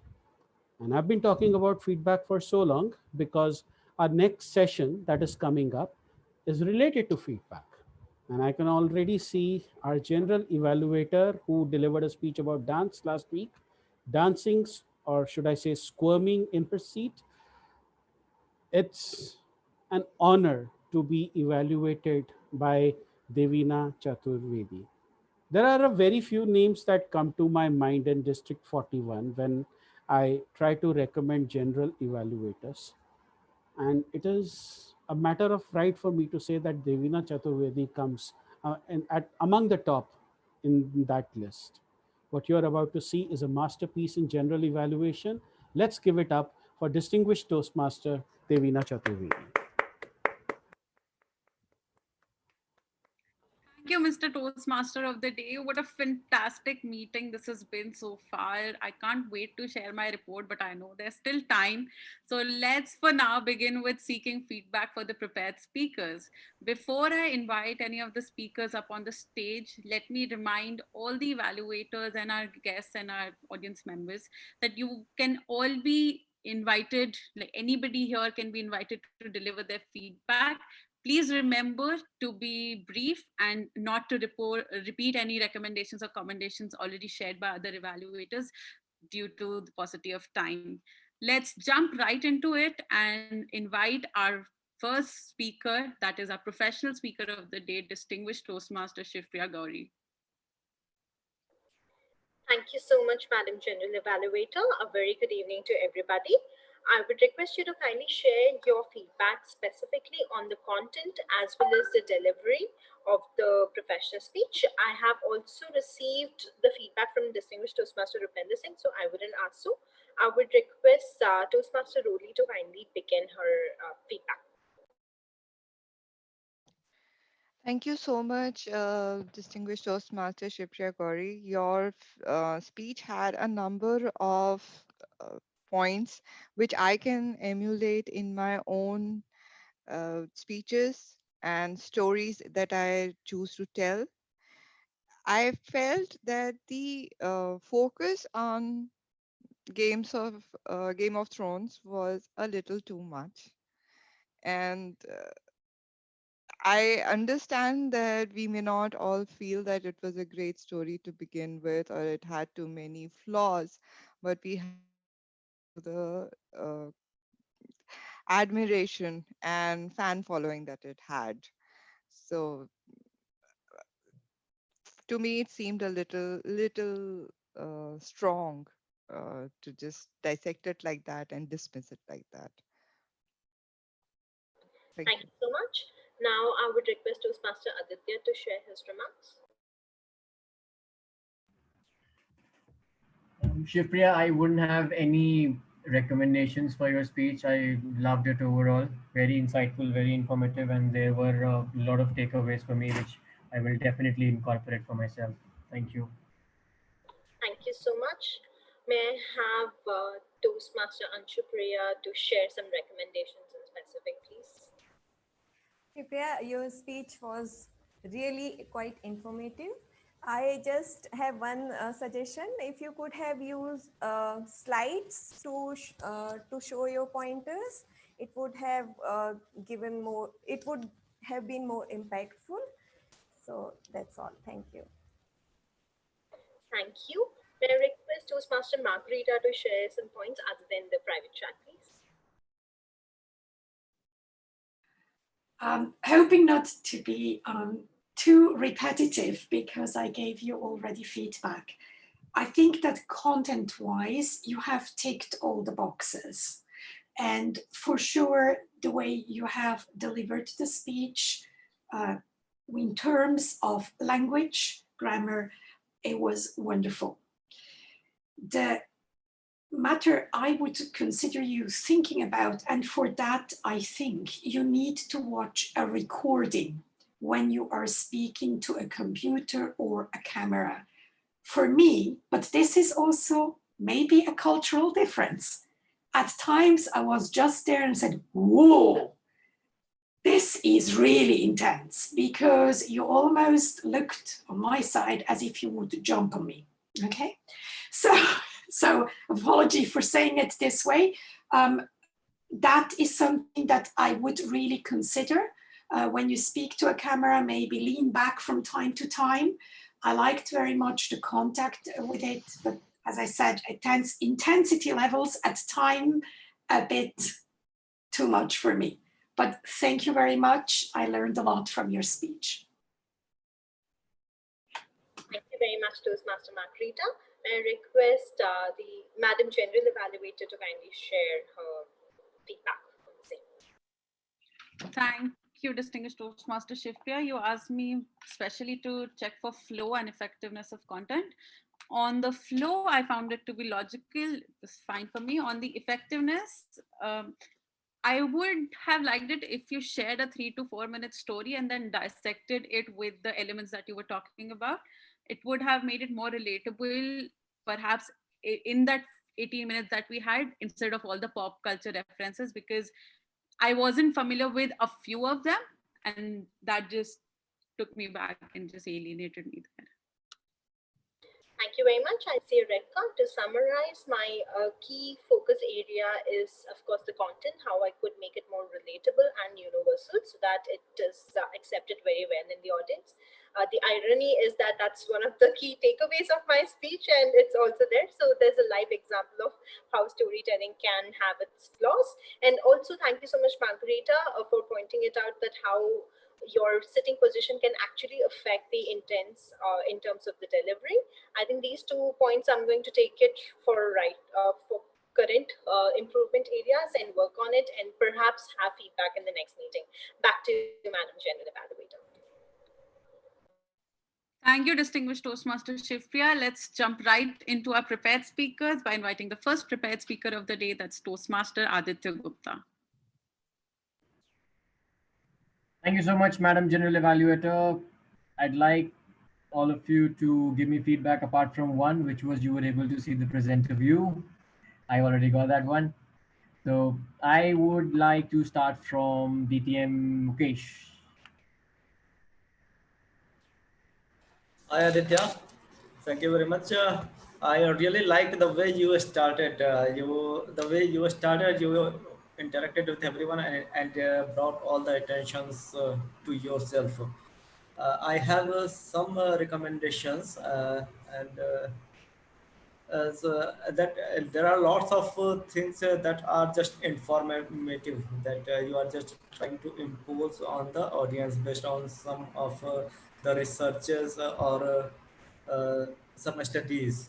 So I just wanted to say 2 or 3 recommendations on it. First, if you could have also quoted the source, it would have been wonderful. Second, uh, as for our professional speech, if you put it with some stories, your personal stories, I could have engaged more with you. So I lost the connect that I had at the beginning. Once you started all the analytics and all the theories where some of the words went off my brain. And the third small recommendation, you said I forgot the third word, but we did not know that you forgot unless you told us to. That's all. All right, thank you. Haritosh, can we hear from you? Good to see you. Good to see you too, Aditya. I loved your audience engagement, the way you started and you engaged the audience by raise of hand and few more stories. And you also have mastery of the subject. You were not just giving something, you knew what you're going to talk about. If you have to really make it to the next level, one recommendation that I have it, you had, apart from the presenter view, I saw there was a lot of text on the slides. Maybe you could consider converting some of them into images so that it doesn't look pretty plain. So maybe instead of writing 3 sentences about your ABC, put some relevant picture and then describe. So I'm a big believer of putting more images than text, so that maybe you can incorporate. Apart from that, I loved your speech. Thank you.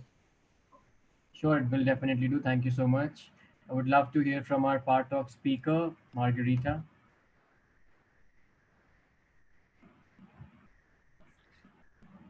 Okay, thank you for giving me the word also here, hoping not to be too repetitive.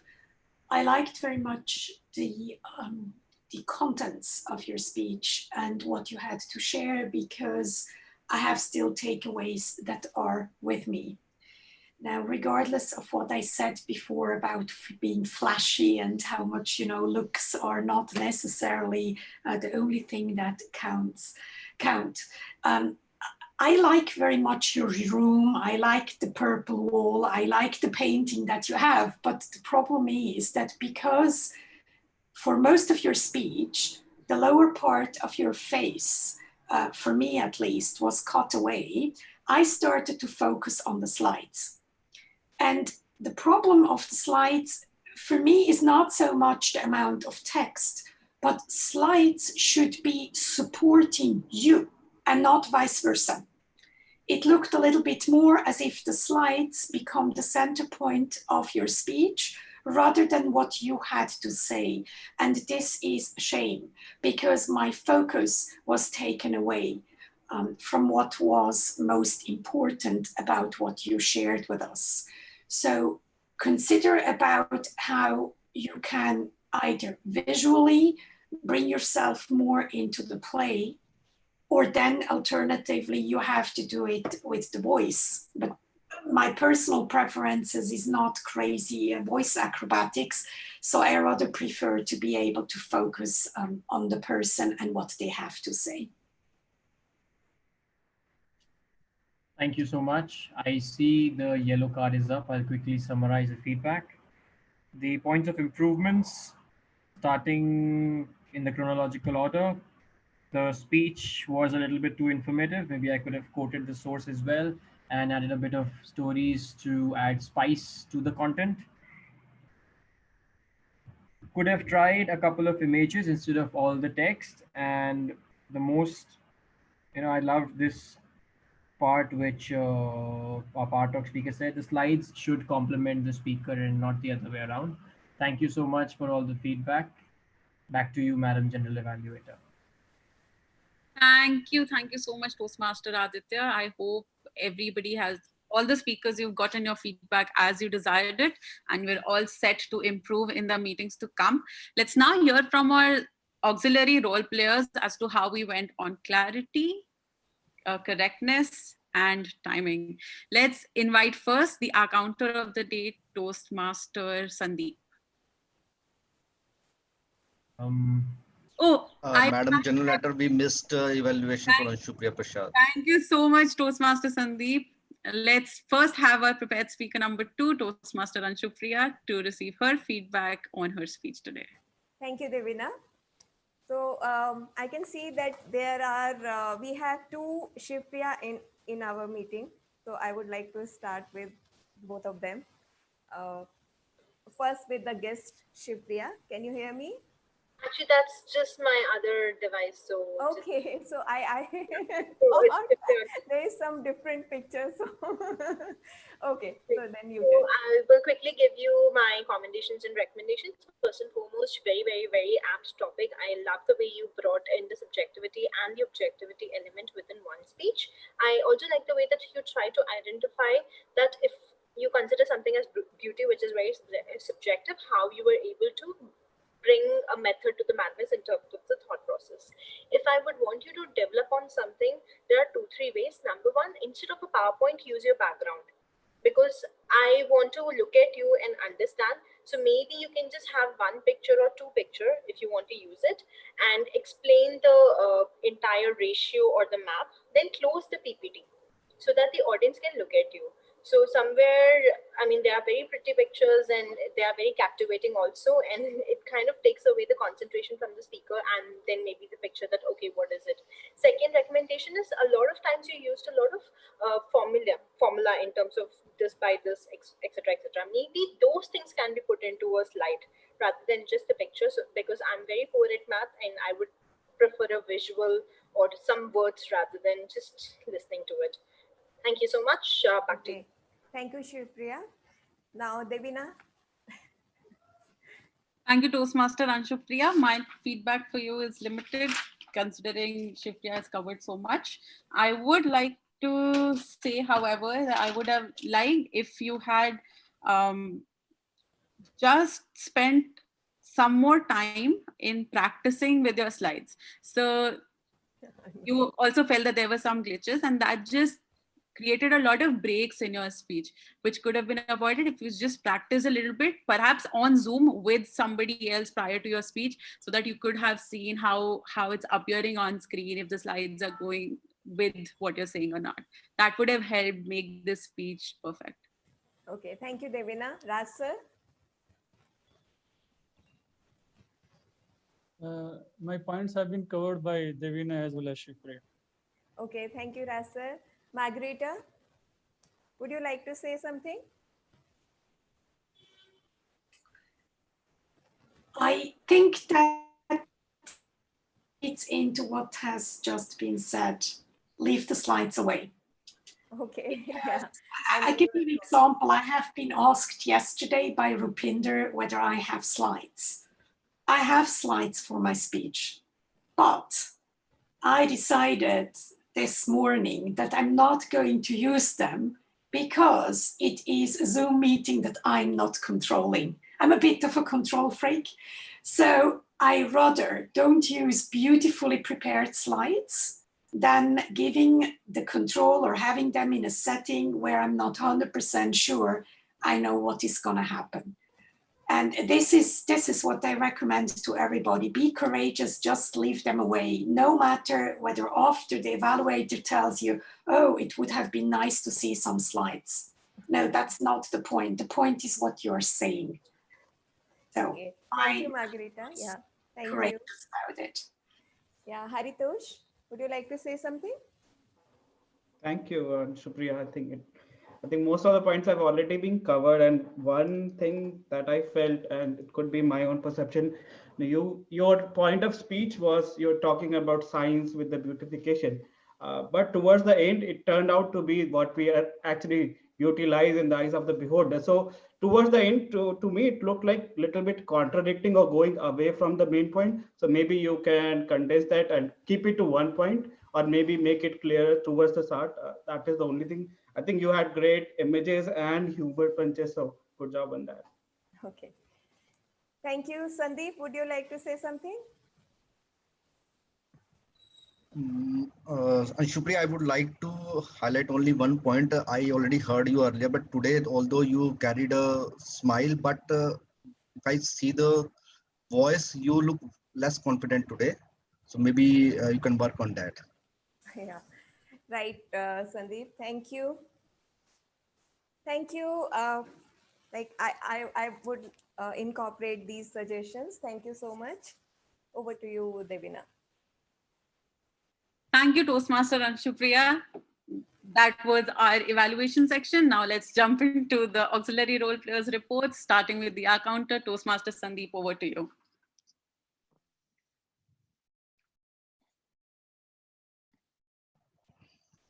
Thank you, Madam General Letter. Let me share my screen. We had a very great today. I request host, please give me sharing rights. You can now share your screen, Toastmaster Sandeep. So hope my screen visible. Now, if I compare with the last meeting, I think we had somewhere around near to 50 and we improved a lot as members are concerned.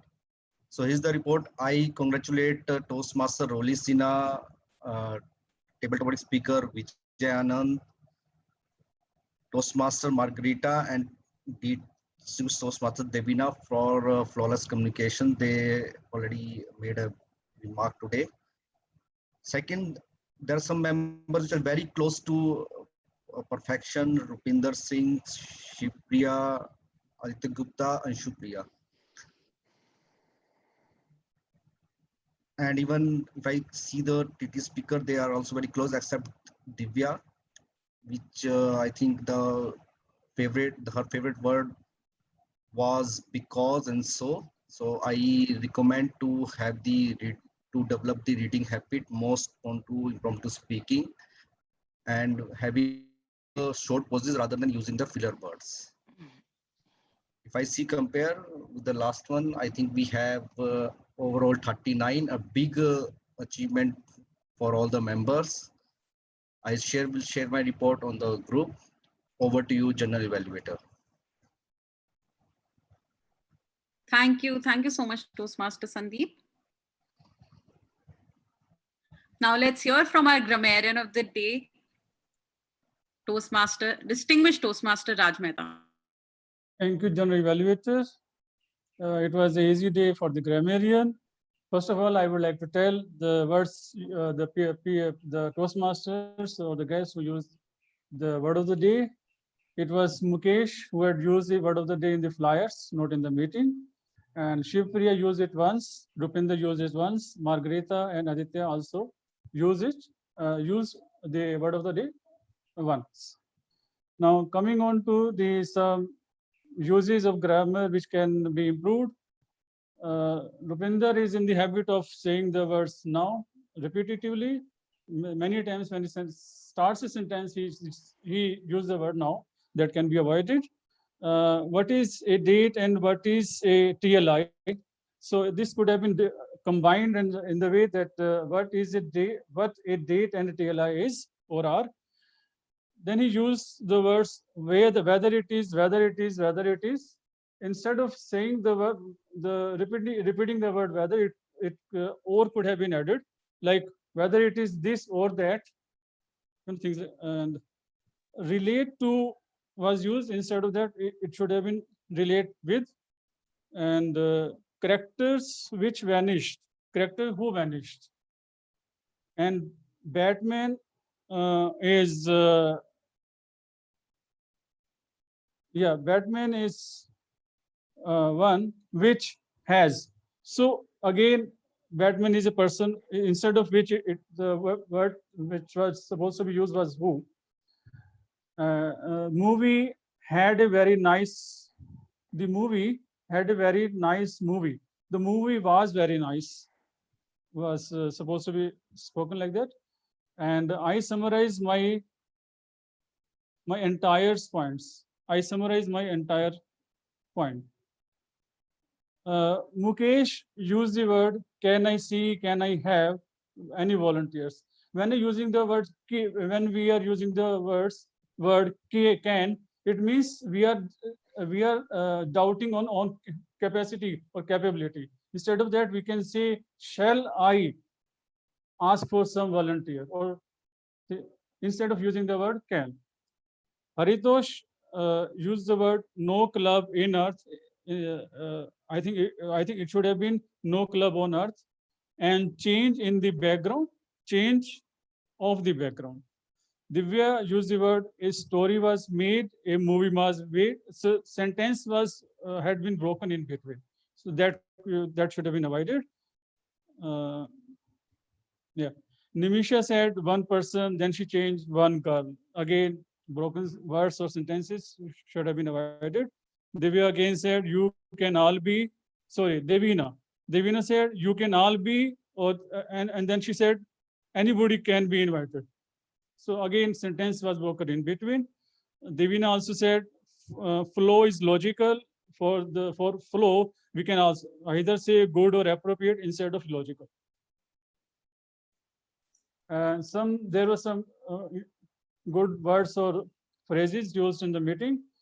Rupinder Singh used Mukesh Thakur, space DTM, though we do not use it in our general talks, but of course it was a new thing. And some words were die-hard fan, micromanaging, our inner reality shapes our outer reality, cognitive behavioral theory, eyes look but the brain sees, fits the bill, symmetrical, joy is the best makeup, contours, gravity of the situation, icing on the cake, coveted opportunities, ticked all the boxes. With this, I end my report and over to the general evaluator. Thank you. Thank you so much, distinguished Toastmaster Raj Mehta. Let's now hear from the timer of the day who'll give us the reality check as to how we're doing on time. Let's hear from Toastmaster Woli Sinha. Thank you so much, Madam General Evaluator. I would like permission to share my screen. I see that you've already been kind enough. Thank you. Okay. So first of all, I would like to compliment all of those people who helped me use the green color. So just for that, I am going to, okay, it won't allow me to zoom in. Thank you so much, Zoom. So the green color was used for sharing the mission statement, the business segment, which is a compliment to all of the members who shared their updates on their goals. The TMOD who introduced the theme in precisely 2 minutes.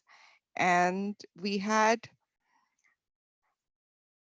the general evaluator making history with 10 seconds to introduce a speaker for inviting them to take their feedback, 39 seconds, 11 seconds. These kind of timings are kind of unheard of. I have seen only a couple of people like Shivpriya and Rupinder Singh do this in the past. Great to know that this can be achieved by mere mortals as well, because that's what I'm going to hope in my next GE role. The folks who utilize the time, in my opinion, to the maximum are the ones who are in pink. So these are, for example, starting backwards, the speakers who took their evaluations in 5 minutes and 4 seconds, 5 minutes and 16 seconds, 5 minutes and 7 seconds. So perfect utilization of time over there. The table topic speakers, Toastmaster Vijay Anand, I'm assuming that he's a Toastmaster, and Divya, not sure if she's a Toastmaster too, and Toastmaster Nimisha. They went past the 2 minute mark, but stayed within the 2 minutes and 30 seconds.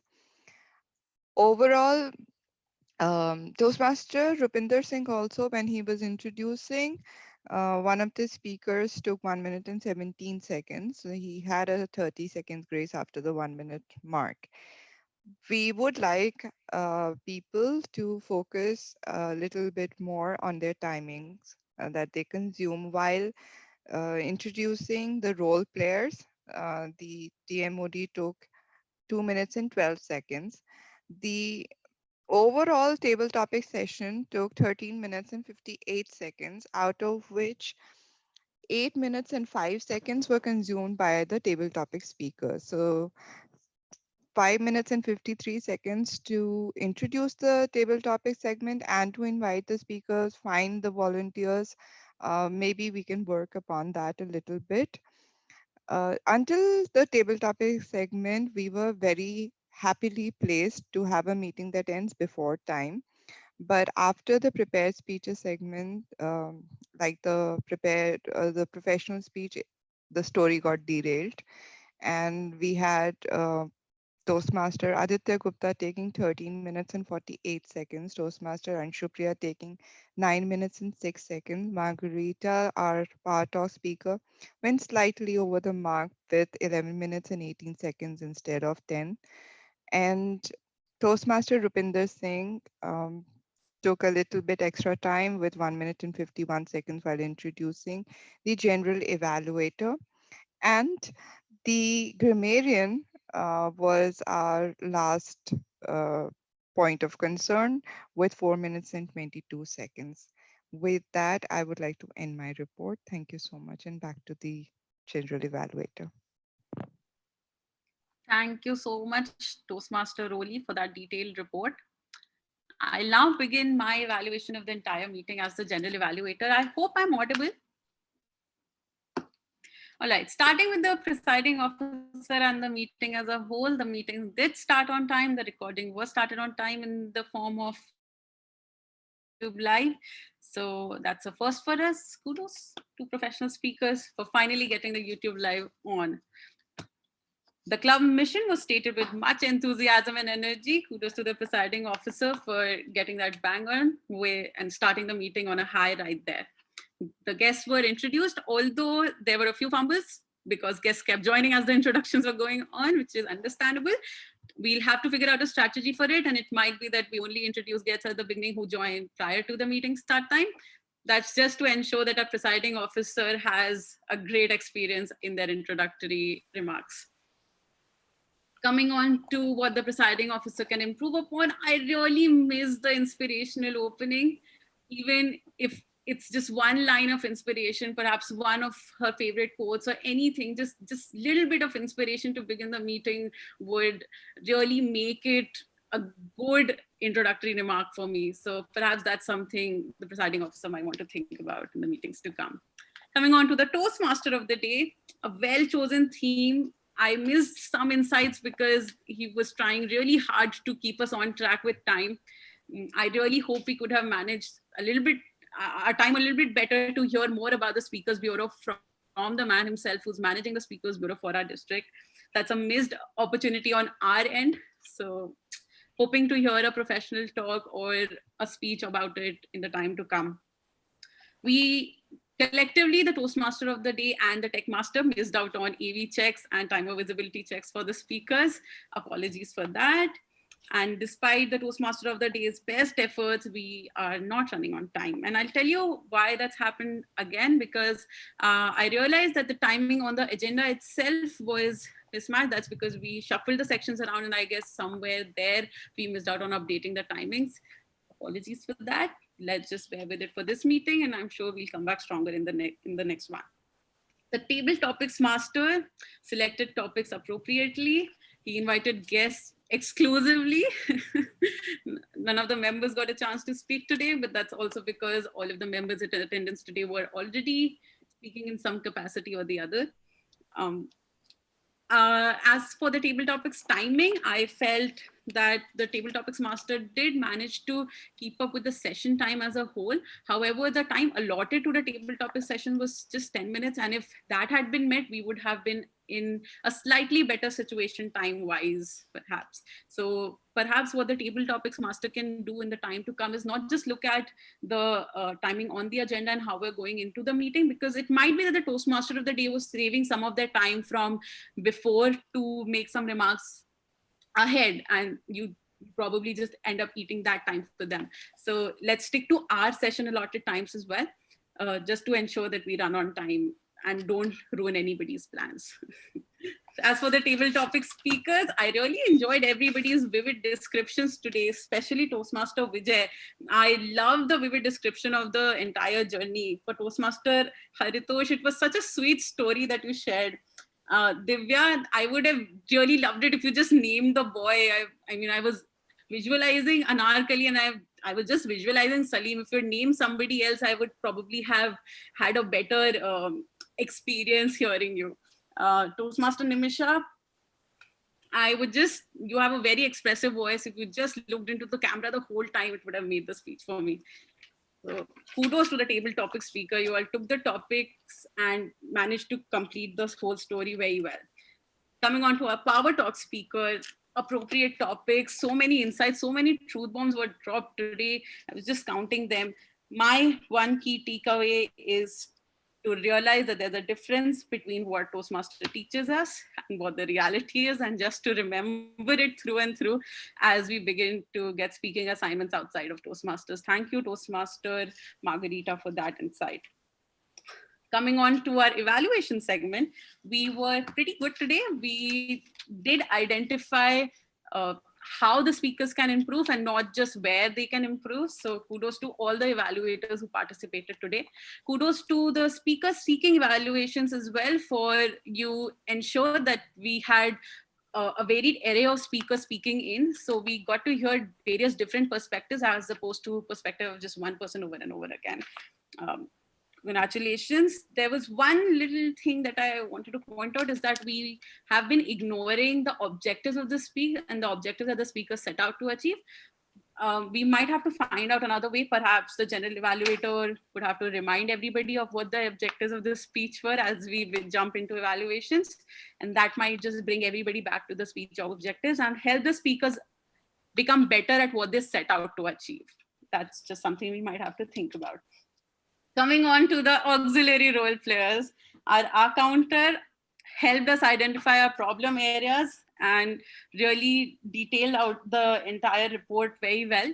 I would have liked Toastmaster Sandeep to just be a little bit more enthusiastic and have a little bit of fun with the report. That's just because I know he's working on humor and the humorous speech contest is coming up, and I do see him as one of the people representing our club, and this is just such a wonderful opportunity to use those tricks. So that's just something Toastmaster Sandeep can work on. Coming on to the grammarian, excellent report, really detailed. I would just recommend that the recommendations that the grammarian gives be coupled with the type of recommendation as opposed to by people. So say if there are 5 people who've made one type of error, that error be talked about in one go as opposed to going by person. That would help staying in time as well. That's just my opinion. Might want to try it out, might help. Our timer of the day did a job fantastically. I'm just jealous because I can't share my virtual background and utilize this opportunity. I really love how this display works. There was just one little glitch where the technology technology does that sometimes, where the speaker's video was not visible, the timer's video was not visible to us, so we did not know where the speaker was. However, I do realize that the speaker had seen the red card in the time because I was able to see it. So that's just something we have to work on, and sometimes technology does elude us. So, okay. I believe that's everybody. Coming on to how we scored, let me just quickly share my screen and show you where we were. Except for the tech master, who did not check for how everybody was doing, whether they were visible, audible, and able to see the timer cards. Everybody scored above 2, so that's very good, and a meeting average of 2.5 is something we should all be really, really proud of. That's all from me. Back to the presiding officer, Madam Presiding Officer, Toastmaster Roli Sinha. Thank you so much, Madam General Evaluator. Your report, I'm sure, will be taken into account and will help us improve because the points are extremely valuable and apt. I would like to call on our club president to officially take the stage from me. I would not want to be the president at this point of time. So, distinguished Toastmaster Rupinder Singh, the stage is all yours. Please unmute yourself. Just a reminder. Hey, remind me, I'm supposed to be the presiding officer again now? You are the president, you will be the president, you continue being the president. Okay, I thought that you were going to be the presiding officer. Well, thank you very much. Before I move on to the guests, and guests, please stick around. Very quickly, would anybody like to give, would a member like to give a fellow member an accolade, or would they like to ask for help? Also, please update on any help that you were asked for, whether you were given or not given, so that we can facilitate the scene. Thank you. I'll just go in chronology, in the order that I see. Devina. I would just like to thank all the professional speakers and the members who attended the last meeting and gave me their feedback. I will be working on it, and you will see me improving the time to come. Thank you. Shivpriya. Hi. I would just like to incorporate whatever feedback I have got for today. I would request your support in the next meeting to ensure that I have actually effectively applied all those in my next meeting speech. Thank you. Roli.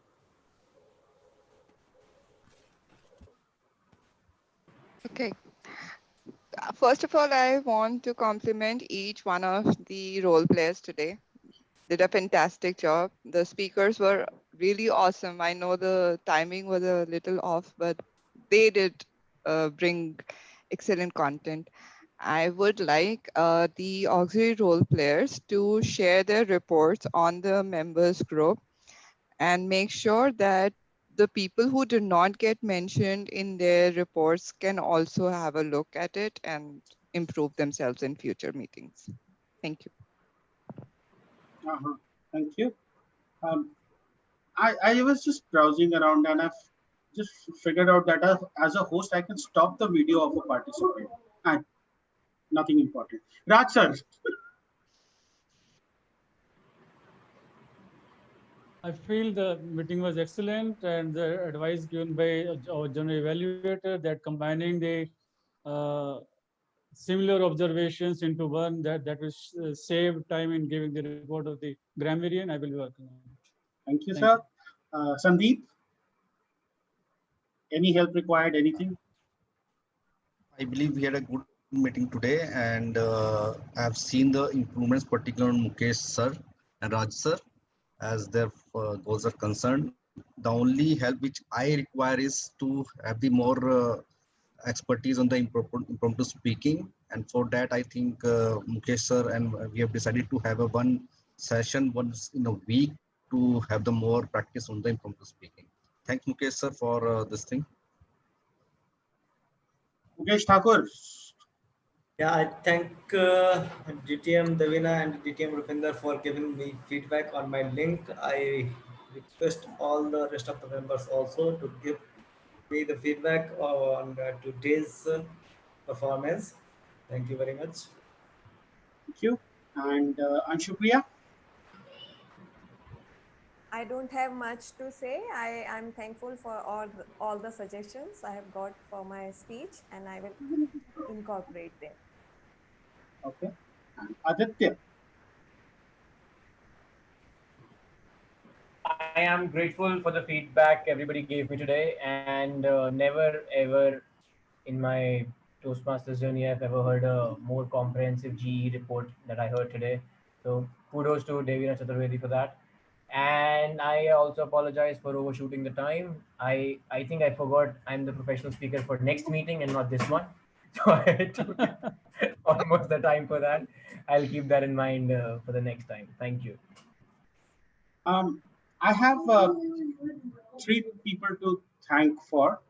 Mukesh Thakur helped me out with a certain dilemma that I was facing, the details of which will not be shared. Roli Sinha was extra patient with me when it came to choosing a theme. She gave me time until Tuesday, which by her standards is very generous. So thank you, Roli. And Devina Chaturvedi for giving me an insight as to why I can't have a virtual background of my choice. So basically, my computer is not that powerful, so to speak. Thank you so very much, the three of you, my trio, so to speak. Yes, Mukesh. I also want to thank Toastmaster Roli Sinha for spending 1 hour in improving my 2-minute content for some speech. Yeah. Roli Sinha for president of USA. Yeah. Okay, thank you so very much. Let's move on to the guests. Nimisha, how did you find this meeting? I understand you've come for the first time. I've been earlier once. This is my second visit. Oh, okay. Yes, and it was like it is always a learning experience for me. I'm evolving as a good speaker, and to see speakers on the stage speaking, uh, and I like Rupinder, you're smiling. You're really working hard on that. Thank you. That's Jaideep. good. Thank you, Nimisha. Jaideep. Yes, hi Rupinder sir. So it was a wonderful experience, and I've been not being attending these meetings. I was involved somewhere. I shifted that process to weekdays to be able to be here. I'm so excited, and it is a great experience. Particularly the power talk was so informative, and all the talks. It was a different meeting for me altogether. Thank you. Love you, everyone. Thank you, sir. Okay, and moving on to Haritosh. Only if I could unmute myself correctly. Anyways, it was great meeting. I think I am the repeated offender. I've tried joining it multiple times, and every time I join, I have a lot of fun, lot of learnings, and that's what a Toastmaster meeting is all about. And since I'm part of multiple class, I would like to invite you all to join. I'm going to post some links, and if you like, please go ahead. If you don't, please ignore. You.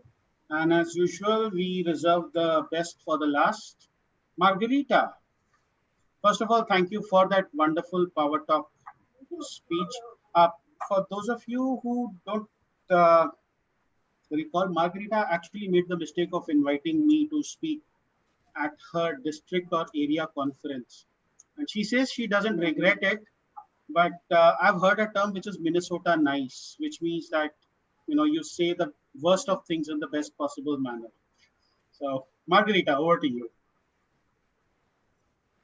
I do think that you underestimate yourself slightly. To give the rest of you just the feedback, we had this time a COT with actually quite a substantial number of attendees that were not from the area at all. We had around 60 attendees, and what we tried to do differently, and this might be even a suggestion for you, we had speakers from different districts on purpose, because people, even though our own did the best, start to get tired to hear every single year the same speakers.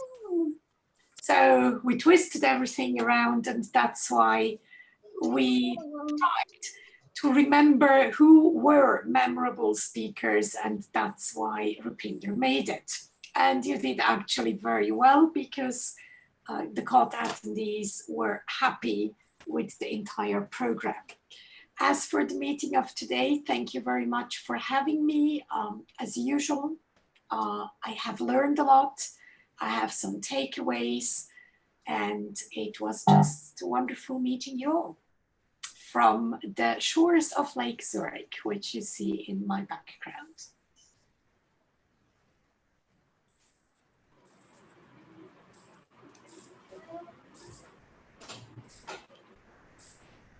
Are on mute, Mr. Presiding Officer. Somebody muted me. I wonder if it was the person whose screen I turned off. Anyway, thank you, Margarita, first of all. Wonderful topic.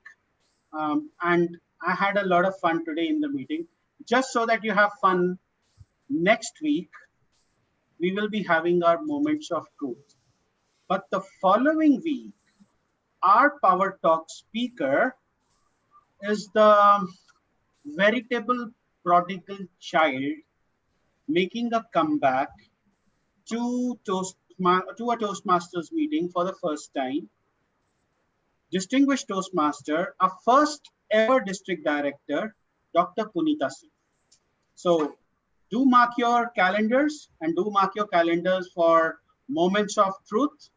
I will see you next week. You've been a wonderful, wonderful, wonderful audience. And with that, I would request the Techmaster to stop the Go Live and the YouTube Live meeting, and then perhaps stop the meeting for everyone. Or I don't know, are we supposed to stick around for the networking session? Yes. That was a mistake I made last time. So at least stop the YouTube Live session, Techmaster, and then go on to the networking session. And as for allegations about me tormenting or tormenting the kid, I am the one who's getting tormented here. You don't want to be in the same room as I am. Trust me on that. I mean, he makes Shivpriya look like an angel.